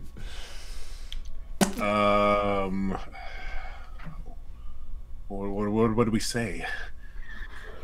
Well, we're addressing the child, so we should let him know that we know his name, which is Richard. And we'll say, "Dear little Richard." Okay, all right. I think you're right. Mentioning the Osiris like you did, Rob, I think we should put that. Jan. But Who's Jan, Rob? sorry. Are you going crazy? Rob, Jan. I am. I am going crazy. Should I not be writing all of this down? No, erase it. Okay. Start over. I think that... Okay, I'm going to say... Hello. We are survivors, and we are sane. We are not going to try to break down the door or get in or anything, but if you can read this... We want to let help us you. know that you're safe. We want to help you. Yes. Wait, it's the boy in there, right? Or we think it's the boy in there? Yes. It might be the boy, it might not be the boy, but Give us your sweet boy flesh. purposefully... This drawing is from the boy, right? It's from a kid from the Osiris. How many of those do we know of? It's got to be his drawing. So let's put it under the door with the note. That's a good idea. What if That's he a hates fucking the great drawing? idea. And we want He doesn't want it. What if he left it over there for a reason? That is a great idea, Rob. I'm going to give you a bonus die for that idea. nice. I thought of it, but I didn't say it because I was like, that's dumb. But it's not dumb. It's fucking smart. I'm sure. As long as it's the boy in the office. Otherwise, it's just like we drew this for you. Joe, And they're like, what's this? Spiky Joe, weird thing? you get a bonus die too because I don't want you to feel left out. Is that a dig? No. That's a dig, isn't it? Well, did you get the idea first and you didn't share it for realsies? I did, but Then you can have a bonus die. no. Rob deserves it. Too I late. didn't say it. Too late. You already got it. Pfft, what are you going to do? Throw it back? Rob, that's a great idea. You fold it up and slip it under the door? I think with the note. I think the note maybe helps give it some context. That is a great idea. And I will say that I did not consider that as an option. So I like it when you're clever, much cleverer than me. So well done. And you slide it under, and after a few moments, yeah, I'm gonna say, yeah, the door opens, and you see the doctor standing there. And he looks at you quickly, obviously, and waves you in. And hurriedly you enter, and he shuts the door, locks it, and then he runs over to a bed. And he gets in it. And he pulls together. And he says, "Can you please read your story?" No. This is the first time that you got to see inside the doctor's office, and you see the dim sort of green light of this office, and the doctor looks worn out and obviously does not have a grin on his face, and he looks towards you with sad eyes and says, "So you were the ones that went to the Osiris? Yes, the captain mentioned that you went." We came by to help earlier too about the boy. I don't know if you remember. We got some filters. I remember. And you realize now what he's doing. He's actually manually pumping air into the boy. This machine is sitting next to him, but it's off. And he's like, "Yes. And actually, you can help me. This boy needs oxygen, but the battery died on this thing hours ago. The ship, for whatever reason, has lost power to this section, or at least parts of it. This outlet no longer works, so I've been manually pumping him. I sent the nurse, maybe 30 minutes ago, to get to the storage closet next to the lounge, the music lounge on the second deck. But she has yet to return. This boy needs help." And as you're looking around this office, it sort of paints a scene of the last few hours that you have not been privy to being on the Osiris. Obviously, he's been awake a bit longer than you guys. There is, there are papers strewn across the floor. The place is in somewhat disarray. There's a small makeshift bed made from cushions in the corner where maybe he or the nurse would take shifts trading off from keeping the boy with air in him. But you also see a body lying on one of the cots in the front of this area. Again, the sheet is sort of pulled to the side. There's things stacked up against the front door to make sure that no one can enter through the frosted glass. But the body lying on the desk that the nurse sits at has a grin across its face. But it is dead, clearly. And he sees you looking at it and looks back and says, "Yes, I was attacked as well and was curious." What's happening to these people? From what I can guess, this. And he sort of pumps it, and he sort of looks down at his lap and back up to you. "I've been tossing this scenario over in my mind constantly. I woke up around midnight. We all had passed out. Something had happened around 9 o'clock. From what I can tell, the entire ship, the captain, the first mate, every person on board, luckily a lot of them were in bed. And when we woke up, some people were very sick. Grinners, they infected a number of people on this board. I've seen them, I watched them. I tried to treat a few of them at first from a distance, and it's as if, how to explain it? Imagine every desire you've ever had, every dark, seedy impulse you've ever suppressed. Imagine acting on that. Imagine that acting on that impulse brought you joy, pleasure, a feeling of absolute connection with the world. I've seen these things murder and eat flesh and kill and do simple things, whether it be strong. It seems to be individual to each person. There was a young woman I had in here. Before I realized what this infection meant, she almost toyed with me, trying to talk to me. I couldn't understand it. And then she attacked another person in the waiting room just because she wanted to see what the insides looked like. And he sort of looks over, and there's, blood just staining the floor in the front of the doctor's office. They are merciless, and they have joy, and they all seem to act on this will. The will Petra crosses the room to sit beside the doctor and sort of takes the pump out of his hands, takes over for him for a minute so that he can rest his arms. Thank you. And he stands up. When I woke up at midnight, a young orderly or a young steward rather, came to me. He let me know that they had found the body of Captain O'Rourke down in the cargo hold. I alerted the captain. We went down to investigate. It seems like he had killed himself beneath the base of this thing, this obelisk. It's in one of the crates in the cargo hold. I don't understand it. And as he's talking, Abdul cuts him off. You said a crate in the cargo hold? Yes. And he sort of looks, you know, dour and sort of steps back and turns around as the doctor continues. His body was splayed out. We locked up the cargo hold not to touch it, and we made decision to return to port, get the authorities involved. It wasn't until after that moment that we realized the extent of what had happened to the ship. People started going mad, killing each other. And he sort of sits down exhausted. You see deep bags under his eyes. You know, this guy barely slept, if at all, and has been dealing with just the equal amount of absolute terror that you guys have. Why didn't it affect you? What? How come you have been safe? You were there, you've been to ground zero at this obelisk. How come you're not grinning?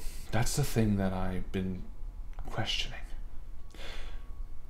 When we passed out, the entire ship at 9 o'clock, I remember feeling this sound, this voice in my head. It was a creaking, a cracking, something as if it was trying to probe inside me. I know it sounds silly, but I think maybe those that were affected didn't have the will, didn't have the composure to push back that sound.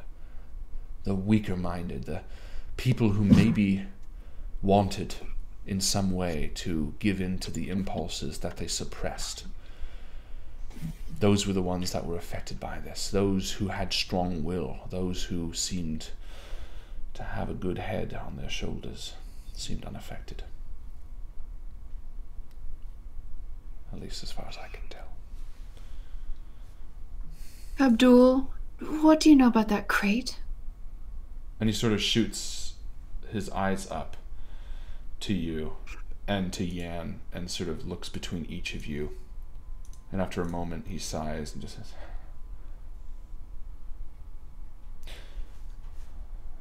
I was with the police, the Secret Service, but it's not.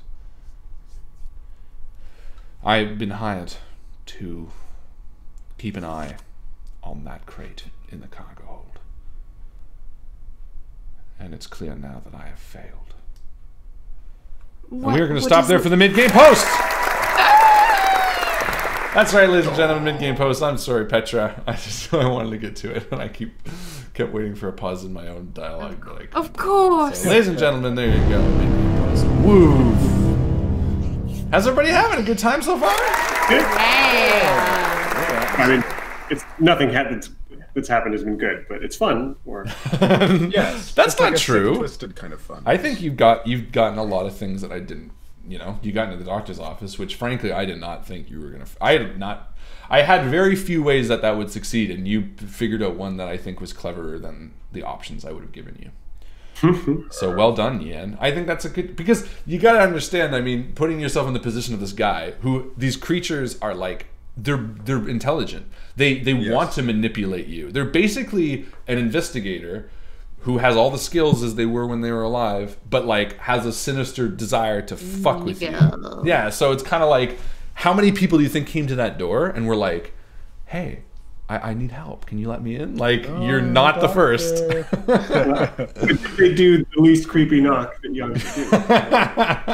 But I will, that's what did it. Yeah. It was but I will knocking. give you absolute credit that that idea was a smart one, because it definitely proved that you weren't on the ship, and at the very least he would be curious to be like, well, maybe people who weren't on the ship weren't affected.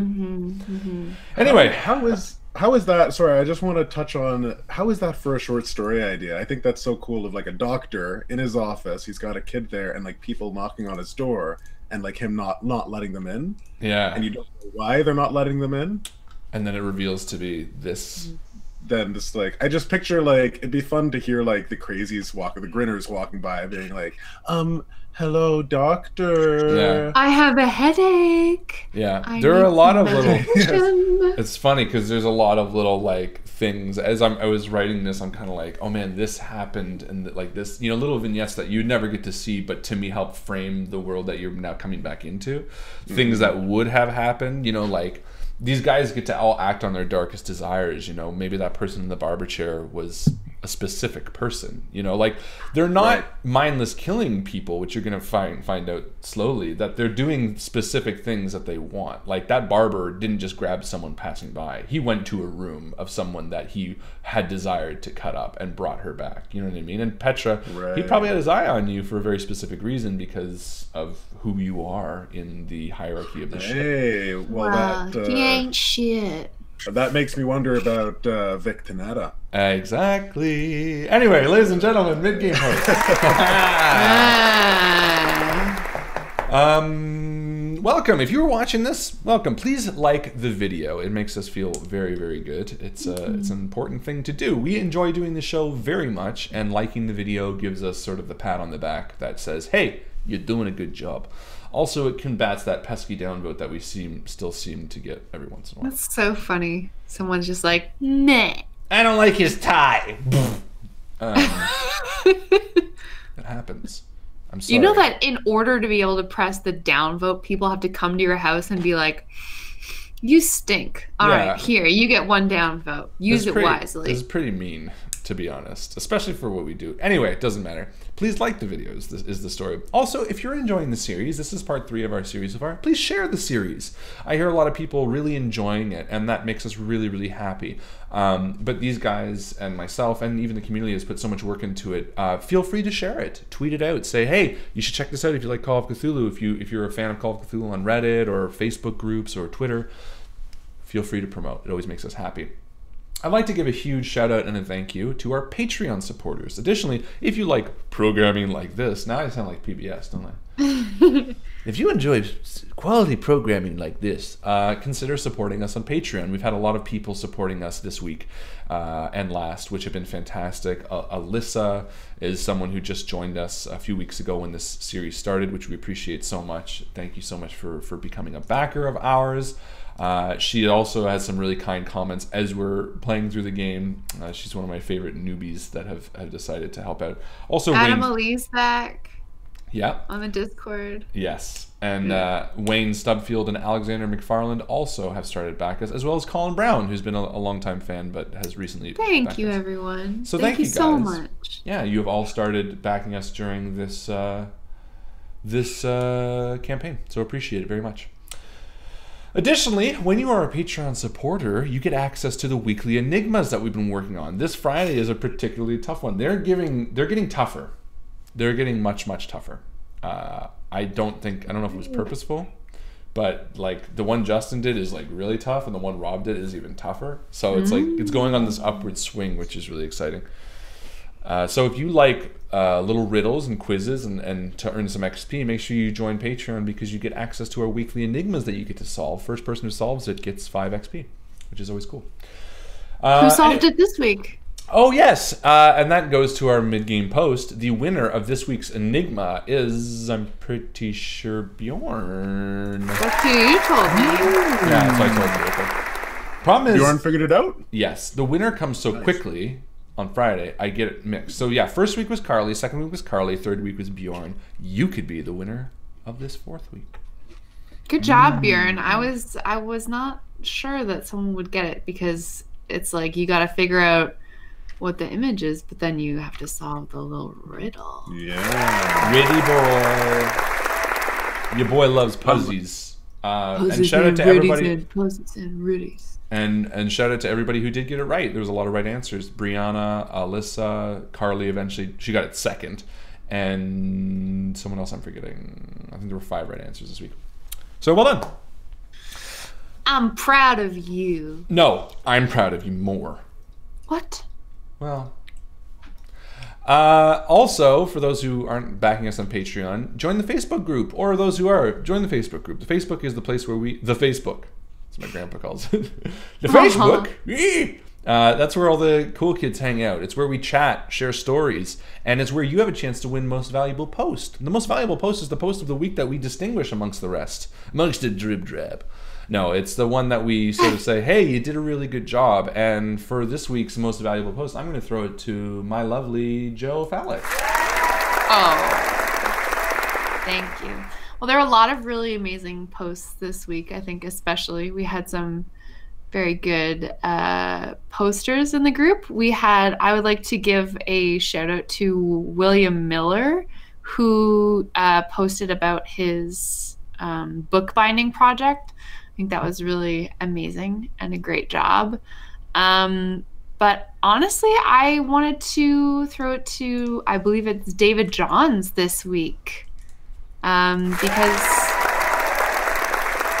you. Because of his post about what is your favorite player that you've ever played, he threw it to everyone else to comment on what PC each person in Invictus, which person in Invictus, how do I say this? Oh, which player character each Invictus person enjoyed playing the most? I guess so, but in the Facebook members' personal opinion, what was our favorite role, I guess. So I liked that one. And I also wanted to give a shout out to Carly, who did this really amazing illustration, and she just posted it 2 hours ago. She was watching the Resident Evil game stream that Harlan was doing this Monday and Tuesday, Sunday, Monday? Saturday, Sunday, Friday. I don't fucking know. It's like a Sailor Moon, Leona. Yeah, it's really amazing. There's like a little umbrella insignia in the background, lots of sparkles. There's a wand involved. He's got glorious hair. Magical Princess Leon. Magical Princess Leon. You really have to go and check it out. But yeah, good job, everyone. And thanks, David, for that cool post. Well done, David. Yeah, that stream, that Resident Evil stream, I am streaming Resident Evil 2. I've never played it before. It's a lot of fun. I'm actually quite liking it. Yeah, it's like the most popular horror game of all time. So weird that I enjoy it. But I'm having a fun time streaming it. I'm going to continue it. But it made me think of something else when you were mentioning all the people that were doing such a fantastic job. Oh, that question, which was your favorite PCs. And I think it's a good segue to just mention really quick that if you are watching this for the first time or you just watch this for Call of Cthulhu, welcome and thank you. But we've been doing this for like 4 years? 4 years? No, this is like at least 4.5. Because you were saying 2 years when I joined a year and a half ago. So yeah, we've been doing this for 4 years. That's my Mr. Bean. Every week. Every week for 4 years. We have a plethora. Do you know what a plethora is? Plethora of of games under our belt. If you know that reference, you get an XP. We have a plethora of games under our belt and a ton of characters that we've done. So if you enjoy this, please go back and check out our backlog. There's some really fantastic series there. Chapters of the Undefeated, we plan on coming back in a big way. We have Dragon Age campaign, which is beautiful. And I also run The Strange and Numenera we have a lot of really, really great games. So please make sure to check it out. What's the over-under on streaming some Star Citizen? That depends on whether you join up. No, it doesn't. I'm just teasing. It's definitely going to happen. We've done it before, especially now with my computer being much better to stream. We're definitely be streaming Star Citizen. In fact, one of the first videos we did on this stream is a Star Citizen video, and it's like, it's funny. It's just like we're just flying in space, and that was back when it was just the Arena Commander, where you could just get in your cars and like drive around. Your cars. Space cars. Space cars. But yeah, Star Citizen. Once it gets good, and once it's like not alpha, and I don't feel bad about trying to convince people to join, it's going to be big in a big way. Although I'm really enjoying it right now, to be honest. So I have no regrets. No regrets. That's pretty much it. What are you guys thinking? Rob, how are you doing? I'm good. It's been fun. Not too spooky? No, I mean, it's the right amount of spooky? Is that Oh, well, we'll need to ramp that up because I want it to be spook overload. You want to out-spook everyone. I want to spook all over your face. Just get all spooked up in there. Spooko. Spooko.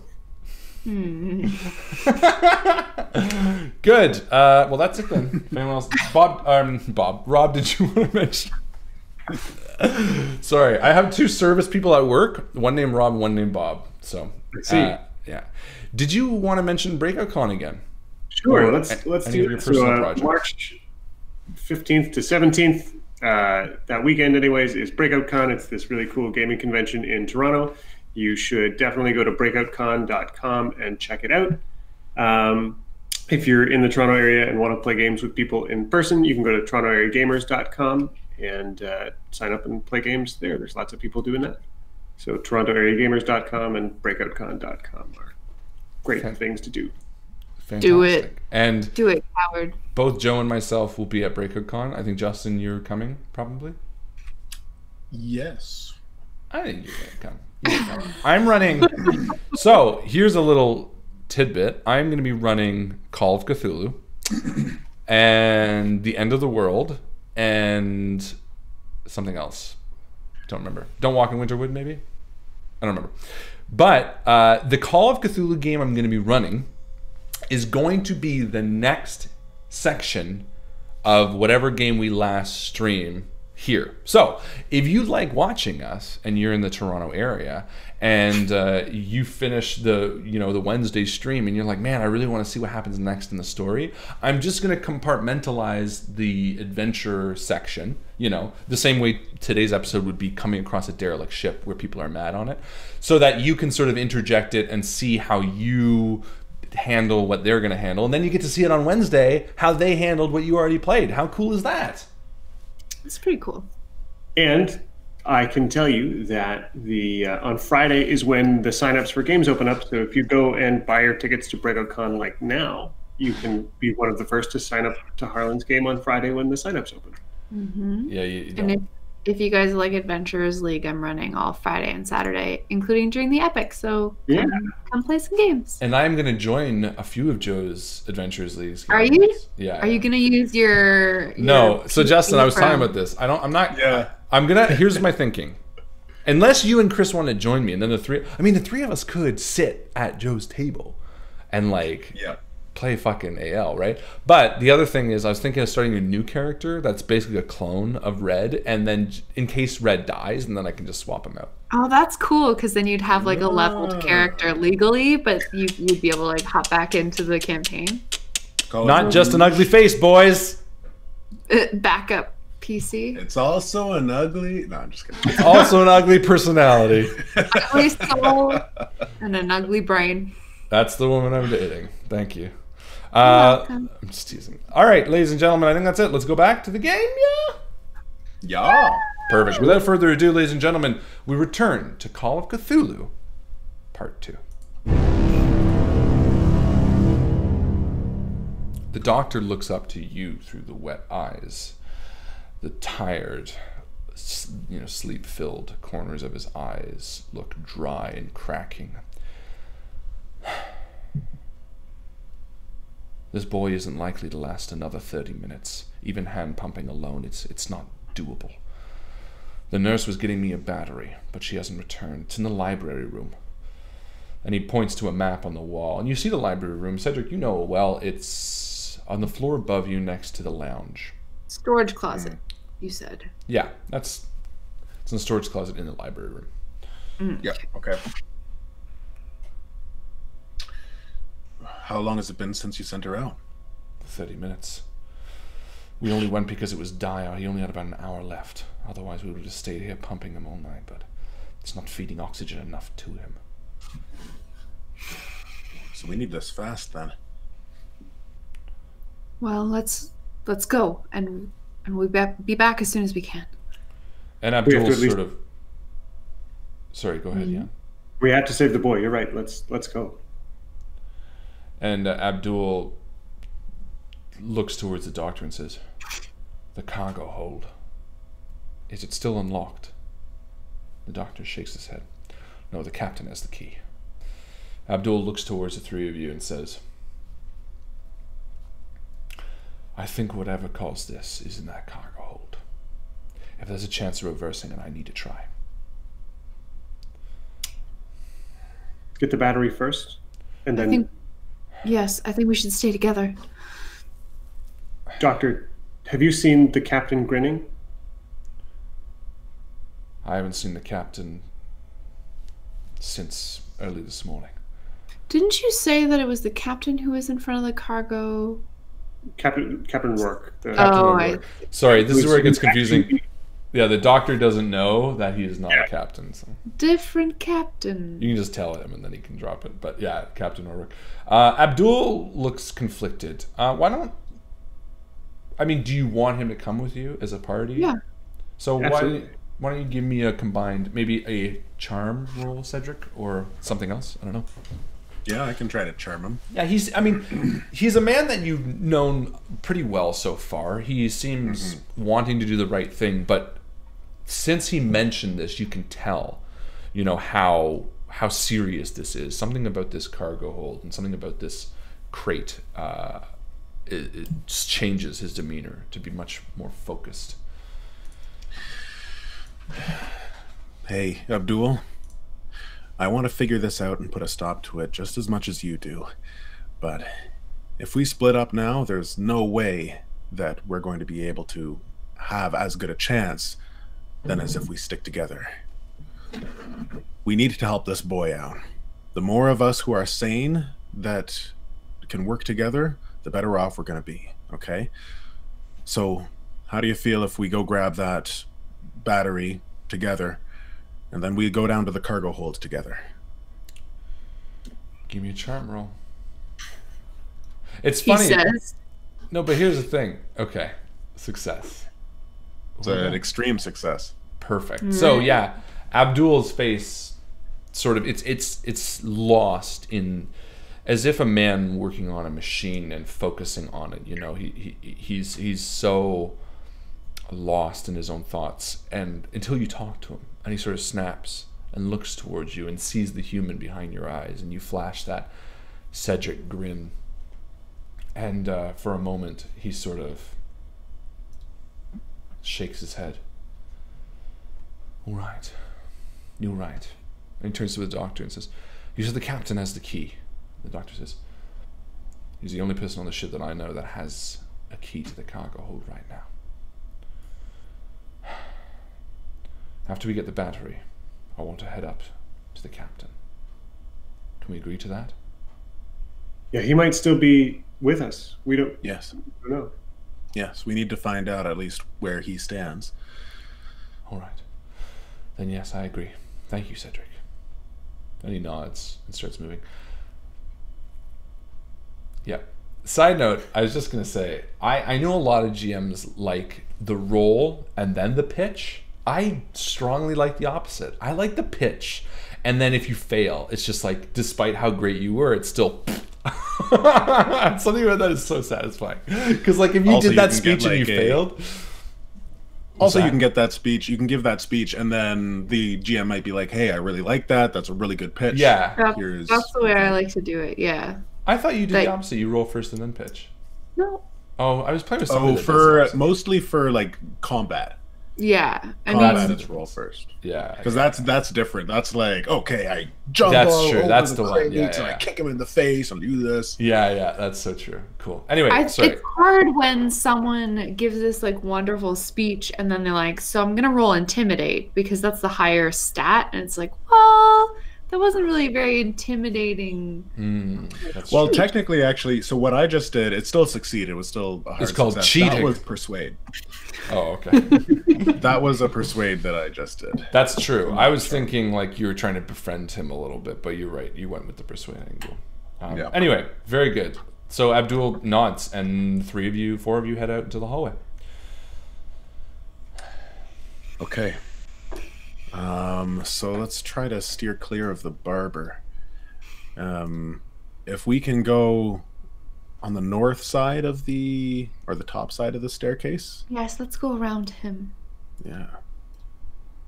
So if the top of this map is north, like Justin was just saying, Yeah. we would go north out of the doctor's office and up the stairs, staying away from the barber if possible.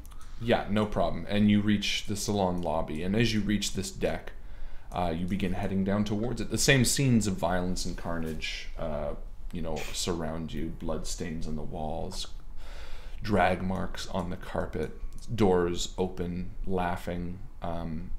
Give me a luck roll, one of you. Let's say Rob. Sure. I got luck. I got luck coming out the bazoonga. Luck be a lady. Not that much luck, though. That's a fail. Oh no. Okay. Yeah, no, you don't come across anything or see any useful objects. You're got a bonus something somewhere. Did I do that earlier? You do. Do you want to use another? Do you want to use your bono? Do it. You can do it. Why not? What do I care? Bono? I'm just a GM. What the fuck do I care? It's 18 plus show, by the way. Did I mention that? 7. Oh! Yeah, that'll do it. All right. What do we find? Well, nothing. That'll be worth it. Well, you don't find anything. Not But- murder. Not. Hey. Don't, put it this way. I was playing coy because you were gonna encounter something that was random but you lucked out. Now you still don't find anything, but you're also not going to walk into a really violent scene that would have possibly really hurt one of you. So you make down this hallway pretty safely. I was trying to be clever about it because I'm not going to be like, oh. But let's just say it worked out for your favor, and now I can't introduce the coolest character of the entire game until after. Ebenezer Buckles. Oh, such a good boy. Yeah, but you know what? That was an extreme success, right? I think so. And you have an axe. Petra's got her Yeah. bang bang. Let's say, Cedric, you see a melee weapon. Why don't you pick it up? What is it? Oh, lightsaber. There's There's a melee weapon just sitting on the stairs as I'm walking up. No, I mean it depends on what the weapon is. But if Are it's there within like reason. deck games? Like we might play like you know how people would like Yes, there's golf off of the edge of the boat? Totally. You know what I mean? There is a what do you call it? Mallet. Croquet. Oh, croquet. Yeah. Croquet mallet. Oh, I feel like that would be a hidey-tighty top level thing. Maybe Yeah, top- but it's not a great weapon. No, but It's hard enough to hit the ball. Oh, there's one of the balls. I grabbed the hard marble ball that they use to whack, and I'm like, I could do some damage with this. sure. I feel like that's a pretty decent weapon. Have you ball? seen those things? Yeah. It's like a bocce ball, man. Yeah, those things I are, know. Like, I know what a ball is. you know what? Dude, it's like this round. It's fucking sick, man. It's like heavy. I'm just saying, like you're gonna hurt your fingers. You know what? You do you. You got it. You got a bocce ball. You got a bocce ball. And as you I've got a bocce ball. as you approach the lobby, you hear the sounds of music coming from the lounge music room again.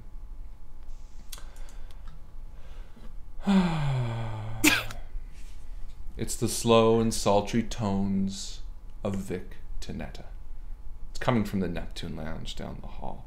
The ship rocks against the waves outside as you walk the carpeted hall down towards the lounge, the lights in the hallways flickering still.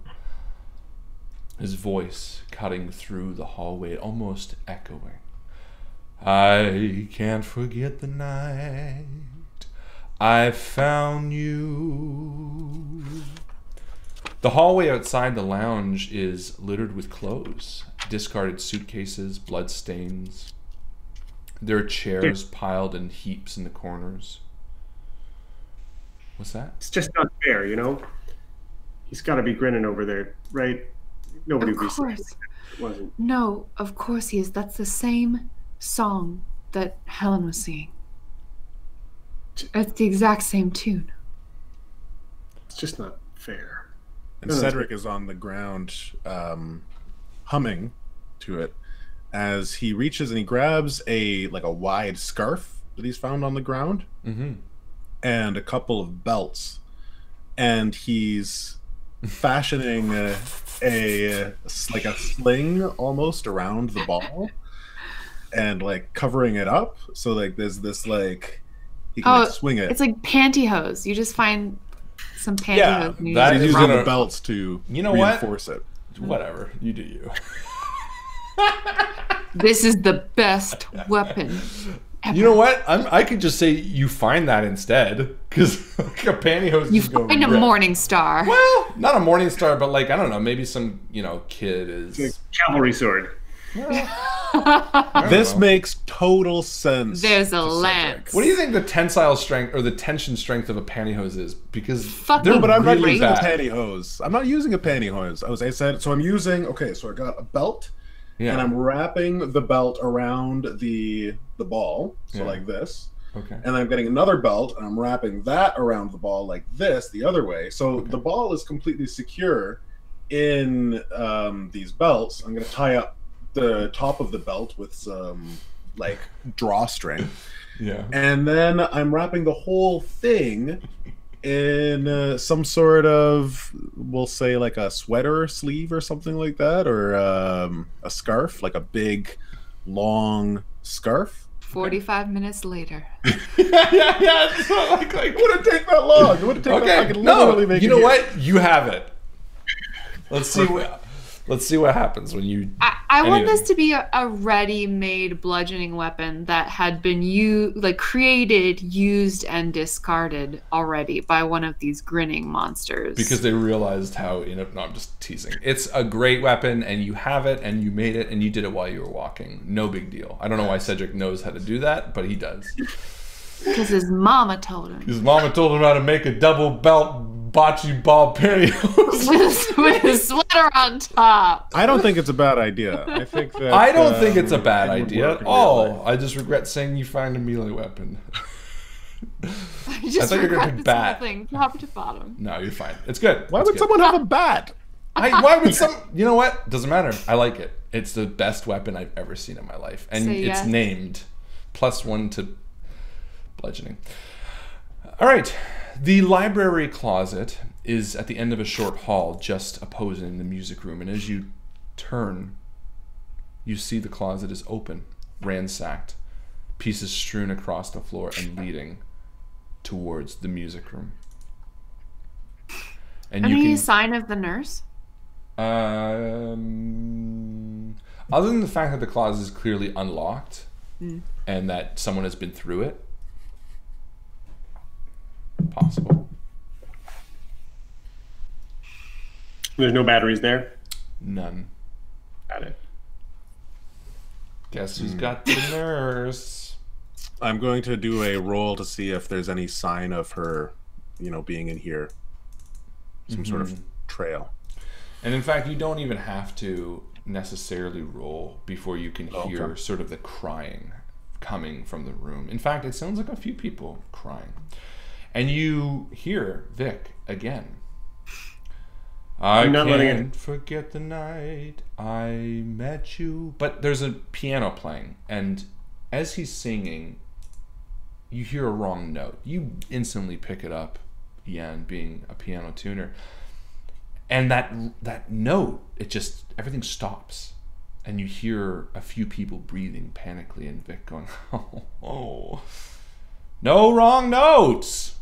Bang! I can't A let it happen gunshot. again. A I gotta burst gunshot it. echoes across the room. Now you can enter if you'd like. To Love to see, enter.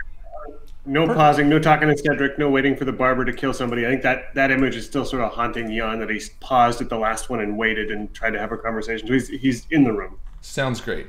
To see Vic Tinetta standing with a gun, smoking towards a dead man in a chair. The scene before you is dark. You see Vic Tinetta, the grin stretched across his face. You also see 3 people tied to chairs. One of them you recognize immediately as the nurse. You also see a man blubbering and crying and sweating, sitting at a piano. Victinetta holds a gun towards the three in a chair, and you can hear him speak again.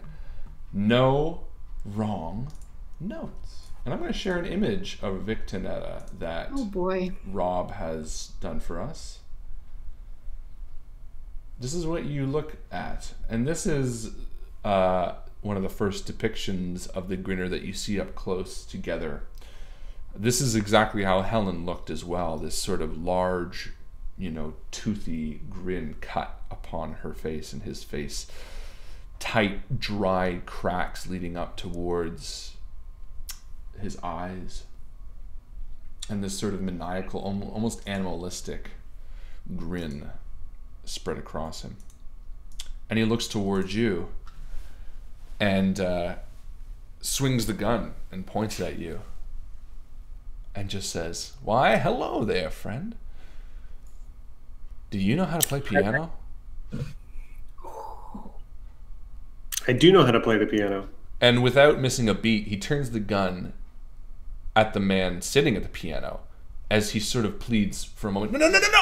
And he shoots him dead in front of you as blood splatters the white keys of the piano and the body slumps over. And he points the pistol back at you and says, "Well, then why don't you accompany me?" I'm going to step towards Vic slowly. Okay. And he, you know, he backs up with you and he guides you over to the piano. And I don't think I'm walking the piano. I think I'm just walking straight towards him. Sure. Okay. And As Vic is preoccupied with Jan, yes.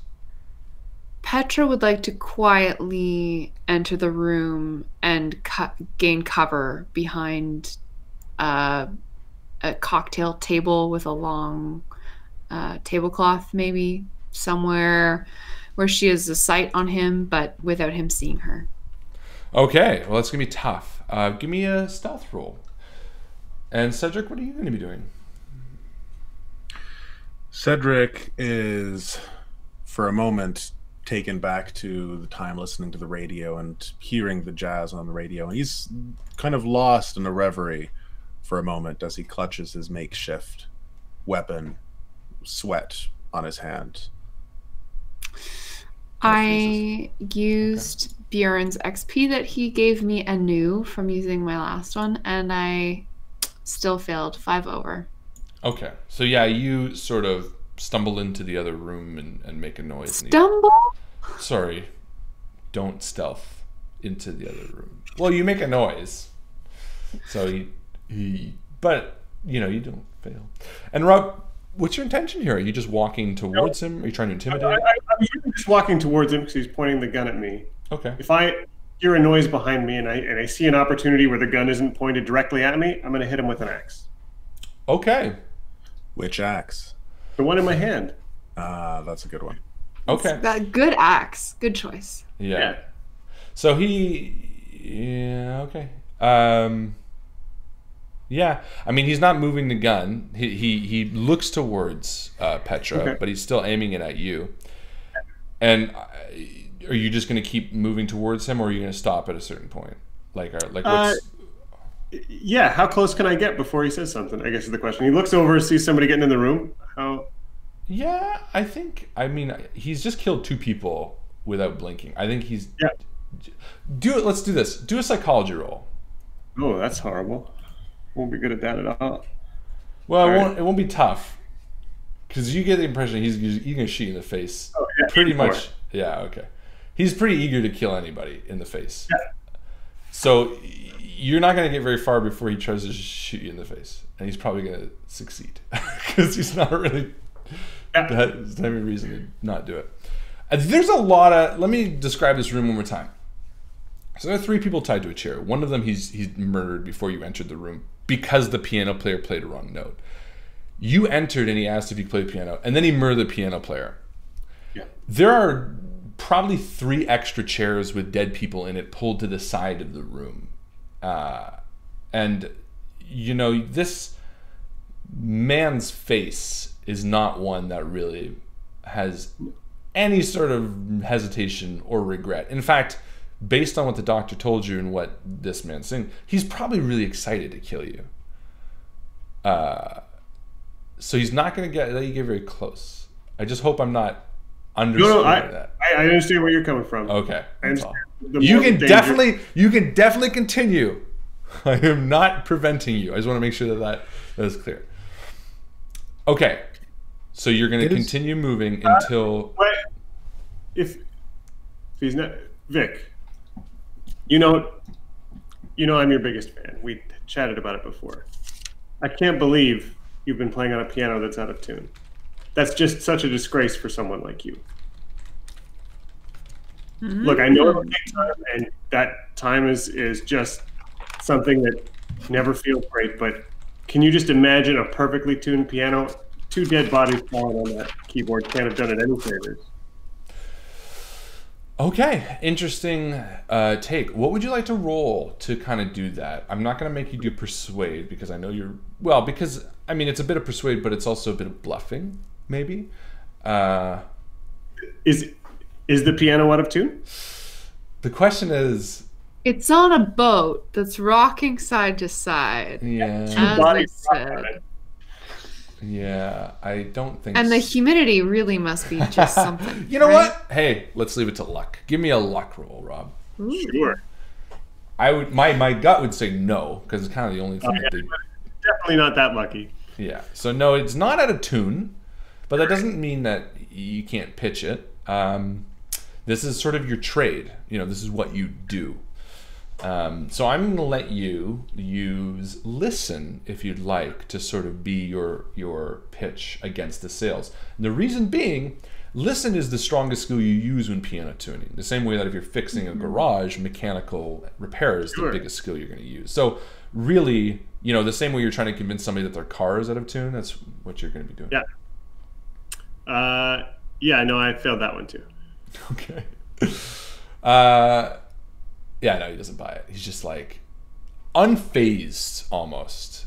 And he's like, drop the axe and sit at the piano. And if you make a wrong note, I'm going to kill this man. I'll do it. I will put the axe on the ground, kick it kind of towards the door, and start moving towards the piano. Move the poor person just shot in that chair to another spot. Yeah, it's pretty horrific. Give me a sanity roll for all this, by the way, because you just watched some guy get his like poor head. I definitely did. Off. I'm pretty sure I think it's my fault because there were 2 people by not being fast enough. But still sane. Good. Success. Well, you still take 1 point of sanity damage. It's me 1-1.4 or 1 out of 4. Okay, Petra, Cedric, what are you guys doing? As you sort of, I mean, Petra, he spots you.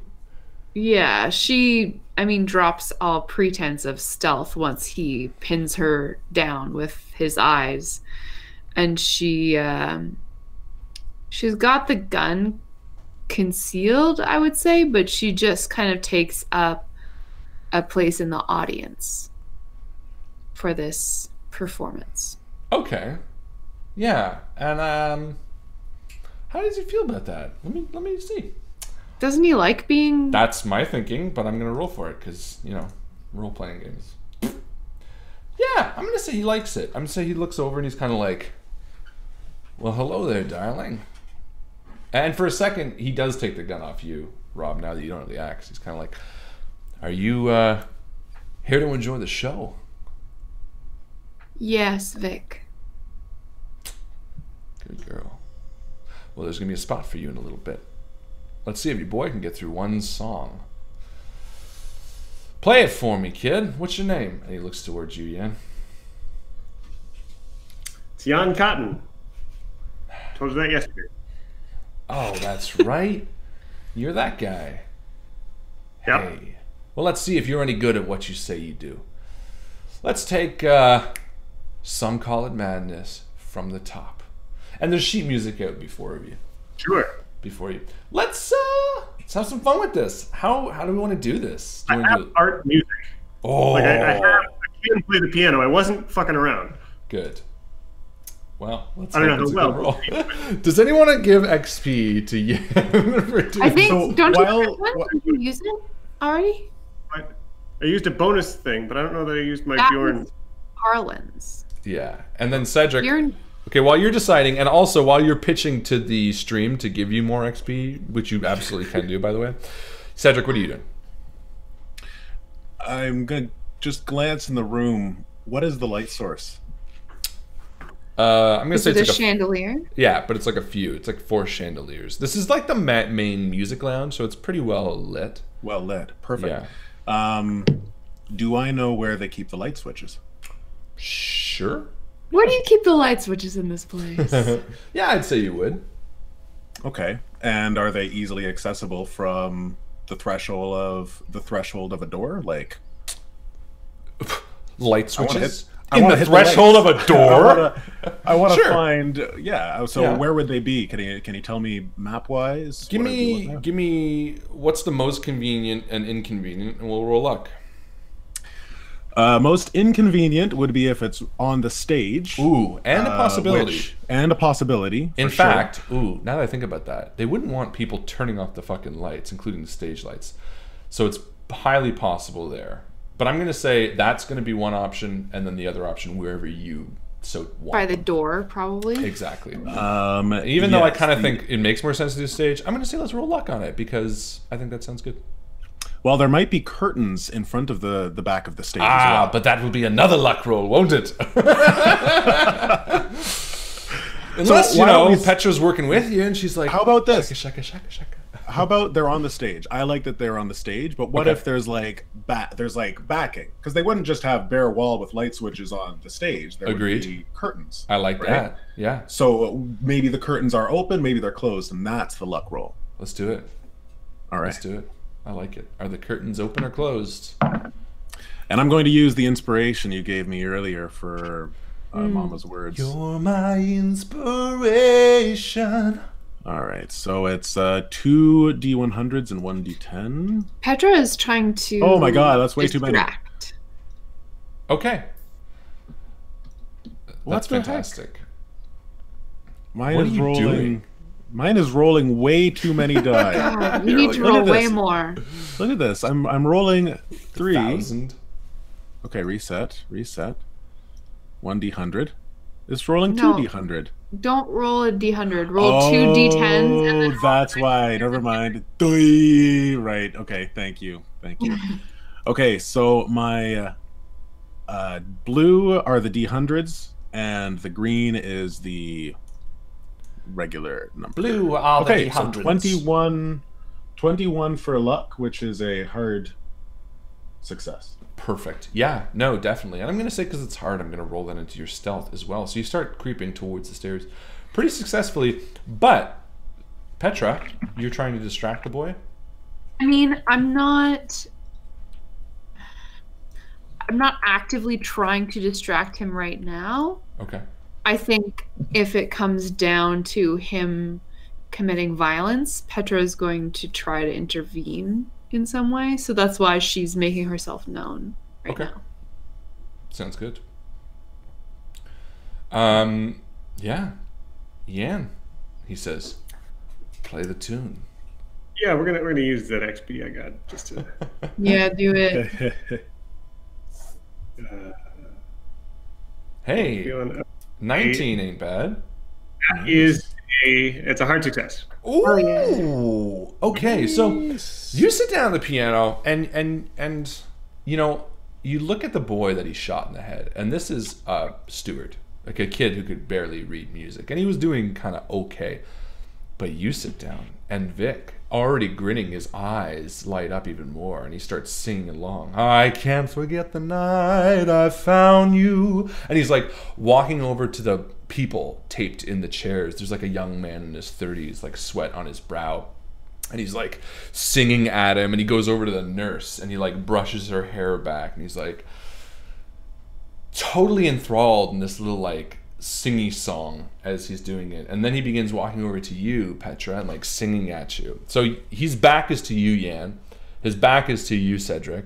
Petra, he's sort of like walking over to you, and you see sort of up close and personal the focus of his face, the cuts and the cracks in his skin. You almost see the places where his lips have like dried and shriveled up and receded entirely. She's slowly strafing around the table to keep furniture between them. Nice. Yeah. So it's sort of like this like dance, and his like eyes are like violently excited as you're doing it. He's like enjoying the game. And he continues singing at you as Yan continues playing. Cedric, you've reached the stage as you're sort of watching this macabre scene as well. And I'm just going to wait, because my party doesn't know that I'm there, so I'm only going to throw the switch if it's necessary. Okay, perfect. And yeah, so he's continually dancing around, and you get about halfway through the song, and I'm going to make you do another roll, Rob. Sure. Unless you want to do anything else, if you want to stop playing, or... No, I think there's maybe a moment where I want to keep playing perfectly beautiful music, but just transpose it on him enough that he's got to think about what he's doing. So like, just switch it to a minor key, because that'll make it sound really creepy, and also it'll be different, but still like interesting for him. Just something that's going to challenge him, make him stop and have to think about the music in a new way. Okay. Interesting. That's what you're going to do, or that's if you succeed at this? Let's say I'm going to try and do that, and Okay. maybe it'll just... You're like one-upping him a little bit in terms of musicianship. Like, hey, can you keep... Very good. Extreme that's success. pretty. So yeah, you definitely do that. And Petra... Success. Yeah, and as this man is like singing at you, and like there's sort of a pole in the room that he's like dancing around and like coming on either side, and with each sort of like shot of him coming around the banner or the pole, you're like sort of taken aback with each reminder of this disgusting face that he has, and yet this confidence that he exudes in doing it and like chasing you around the pole. And all of a sudden the key becomes minor a little bit, and you see his eyebrows tense, and he sort of like searches around and cranks his head a little bit and starts singing, but this time with a bit more confusion. And he shoots angry eyes back towards Yan at the piano. Do you continue doing the way it is, or do you kind of pop back, or... I think I'm just going to give him challenging eyes, like a step up. Prove yourself. I like it. And you know what? He meets the challenge. He's like, I can't forget the night I found you. And he's like doing it, but like a little darker. And you're actually drawing his attention. So I'm assuming that was the intention. And he turns towards you, and he starts walking towards you and like trying to meet that note. And yeah, Cedric and Petra, you both realize that this guy is zoned in on Yan at the moment. Petra wants to take this opportunity to shoot him in the head. Yeah, it'll be a coup de grace. Tell me how. It's a good opportunity. Yeah. I'm gonna say it'll be a coup de grace, and all you need to succeed at is not stealth. Let's say stealth with bonus. I mean, yeah, stealth with bonus, because you're gonna stand up behind him and shoot him in the back of the head. Yeah. So I don't have to roll for my firearms, but I do have to roll for stealth. Bingo.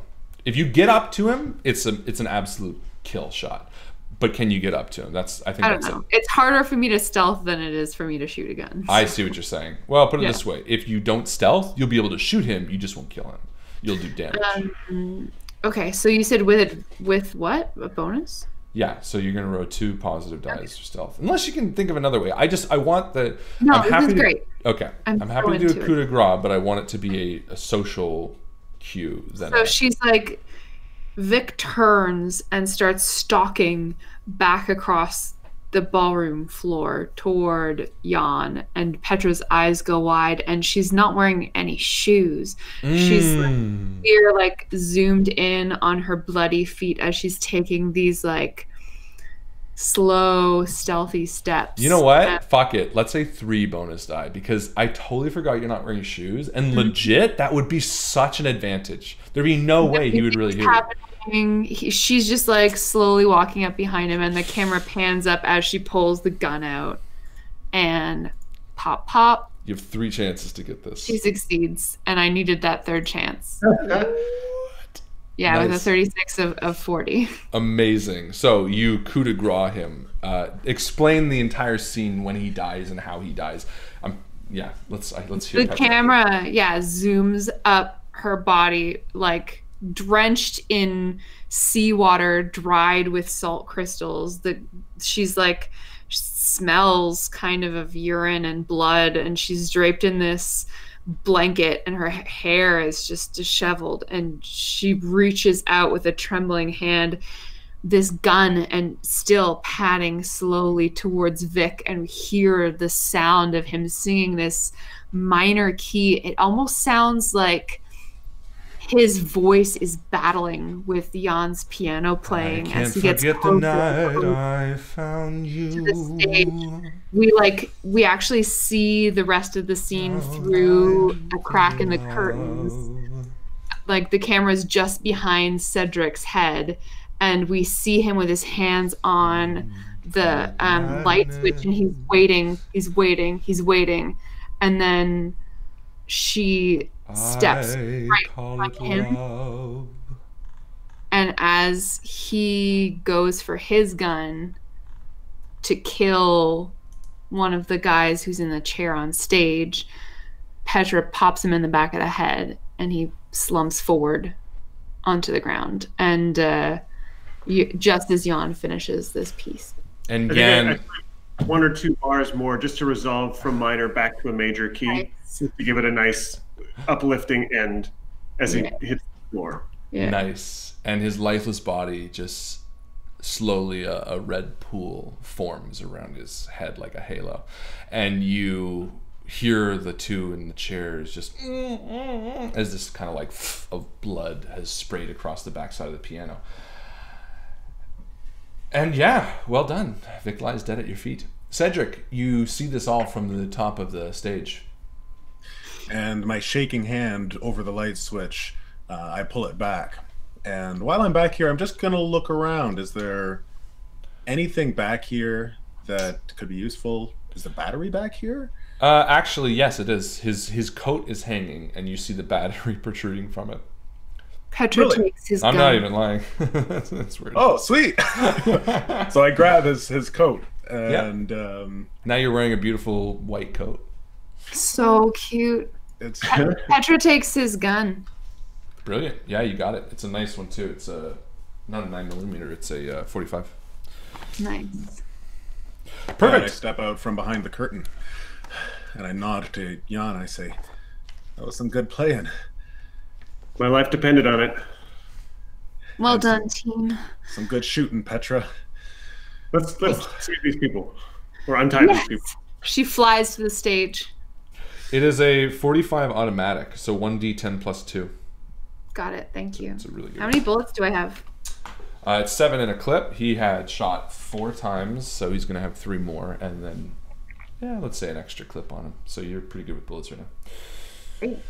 Yeah, you walk over to the two on the, it's tied in chairs, and the one guy's eyes are sort of wild as he's like,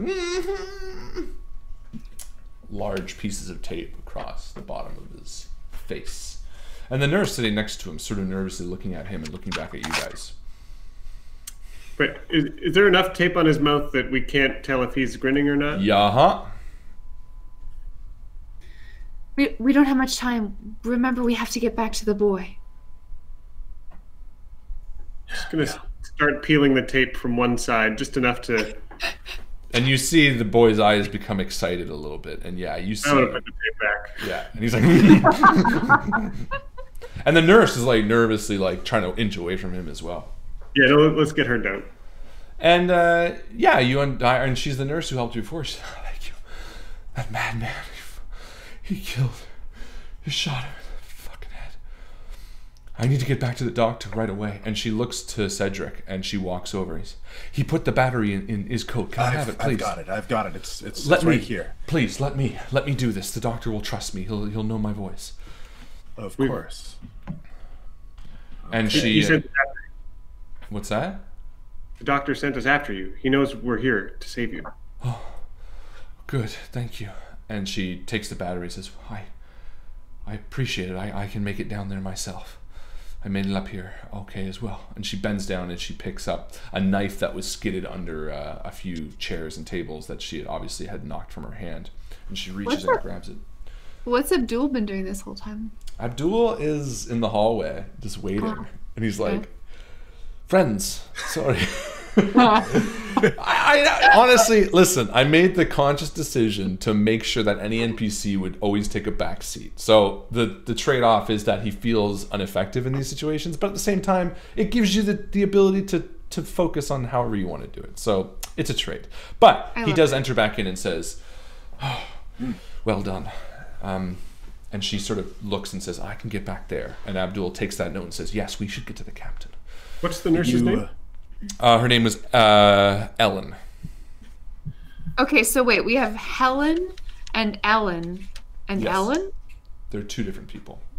Two different Ellens and a Helen. Who's the third Ellen? From the dream, wasn't her name Ellen? Yeah, Frank's wife. Oh, yeah, that's right. Sorry. No, it's not Two Ellen. Ellens and a Her Helen. name's Ellen as well. Maybe there's a connection. It's Evelyn. Evelyn. Evelyn. I'm sorry. Oh, you're great. Petra is like not. cleaning the gore off of Victinetta's gun and with the coarse wool blanket that she has around her shoulders. She's like, I'm gonna name this gun after my mother, Lorraine. Aw, She puts it in her waistband. cute. Abdul, you got separated from us for a second there. Did you scout out the way to the captain's? Yes, it's directly above us. I noticed there was some talking up there, though. At least it sounded like one person. So we need to be careful. The ship groans below you, still speeding across the open waters. As the three of you share a nervous look, Victinetta lies by your feet, dead. You're welcome. His toothy grin wide, his eyes still clever and bright, and yet the weight of what he is, the man in the chair behind you squirming, begins to weigh on you. Each of you realizing that this infection, this virus, this feeling that has swept through the entire Queen Mary may change not just the way that the ship sails, but where this ship arrives. And as each of you look to each other and Abdul nods cautiously, you look to the floor above you and hear the singing from the stairwell. For we are very lucky, with a lamp before the door, and Leary stops to light it, is light so many more. And oh, before you hurry by the ladder with a light, oh, Leary, see a little child and nod to him. Tonight, the voice speaks almost in a sing-song rhyme as you hear the wet thud of an axe bring down upon meat. And we are going to end there this week. Ladies and gentlemen, thank you so much. Epic. Fantastic job, guys. You did such a great job, as usual. I'm really impressed, really proud. Great characterization, great role playing this week.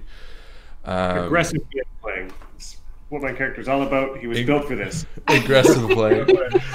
Really good job, baby. I sunk all my points into piano. I think no.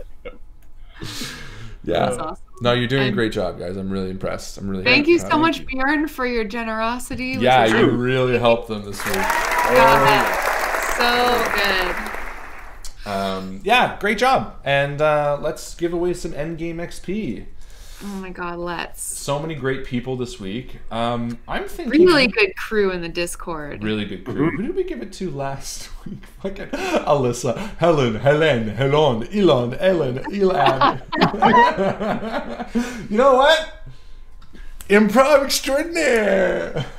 This is why they pay you the big bucks. This is why they pay me the big bucks. What? Who? I'm thinking. Who did we give it to last week? That's the first question. Justin? Do you remember? I don't remember. No. It was one of the newbies, I think. Did we give it to Adam last week? Adam, do you have XP? Do you remember? Let us know. If we didn't give it to Adam last week, let's give it to him this week. That would be my suggestion, because he's been very active this week, and he just joined us last week, and it's been great. I think we maybe gave it to Alyssa last week, but I could be wrong. I thought we gave it to Adam. That's why I'm doubting. I remember talking about him. That's why. Can I go? Wait, let me go I back. don't think we gave it to Adam. We don't have an Adam unless. No, we don't. It have was an me. Adam. Oh, we gave it to Rin. We might have given it to Ahmed. No, we gave it to Rin. So let's give it to Adam. Yeah. Adam Ali. He has been hanging around and chatting and giving some fun suggestions, and it's been really fun to have him here. So let's give it to him. So when you join the Facebook, we track it on the Facebook group, and you can spend it in game, and you guys are gonna need it next week because the horrors are still waiting. Just a few. What? Just a few of those horrors waiting. Only a few. Only 20 billion. Some of them have already. They've already done their thing. Some of them have come and gone. I wet myself. Yes, you did, baby. I'm really proud. It's really good. Thank you. You did so good. That's it. Anything else we want to talk about before we sign her off?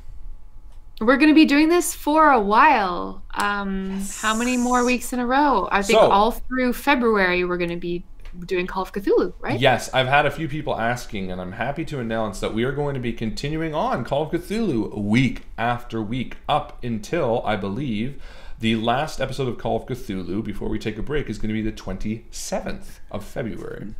At which point we're going to be taking at least a 2-week break, and then we will hopefully be finishing off the series. That should bring us to, when did we start this? The 6th? 16th? It was the second week of, so this is the third week. Yeah, so it'll end us on episode 7, then we'll take a short hiatus of 2 weeks, and then we will be back to conclude the series. So if you are enjoying Call of Cthulhu, fear not, because you are going to have another 4-ish episodes of it. And there's still so much to go in the story, and I'm really excited. So well done, these guys. You are fantastic players. Thank you again to everybody watching this. Please, again, consider joining our Patreon. Makes all of this doable. Makes you doable. No, this is really helpful. And that's it from us. As my good friend Rob always likes to say, Pretty much just that. It's pretty much just that. Good night. Good night.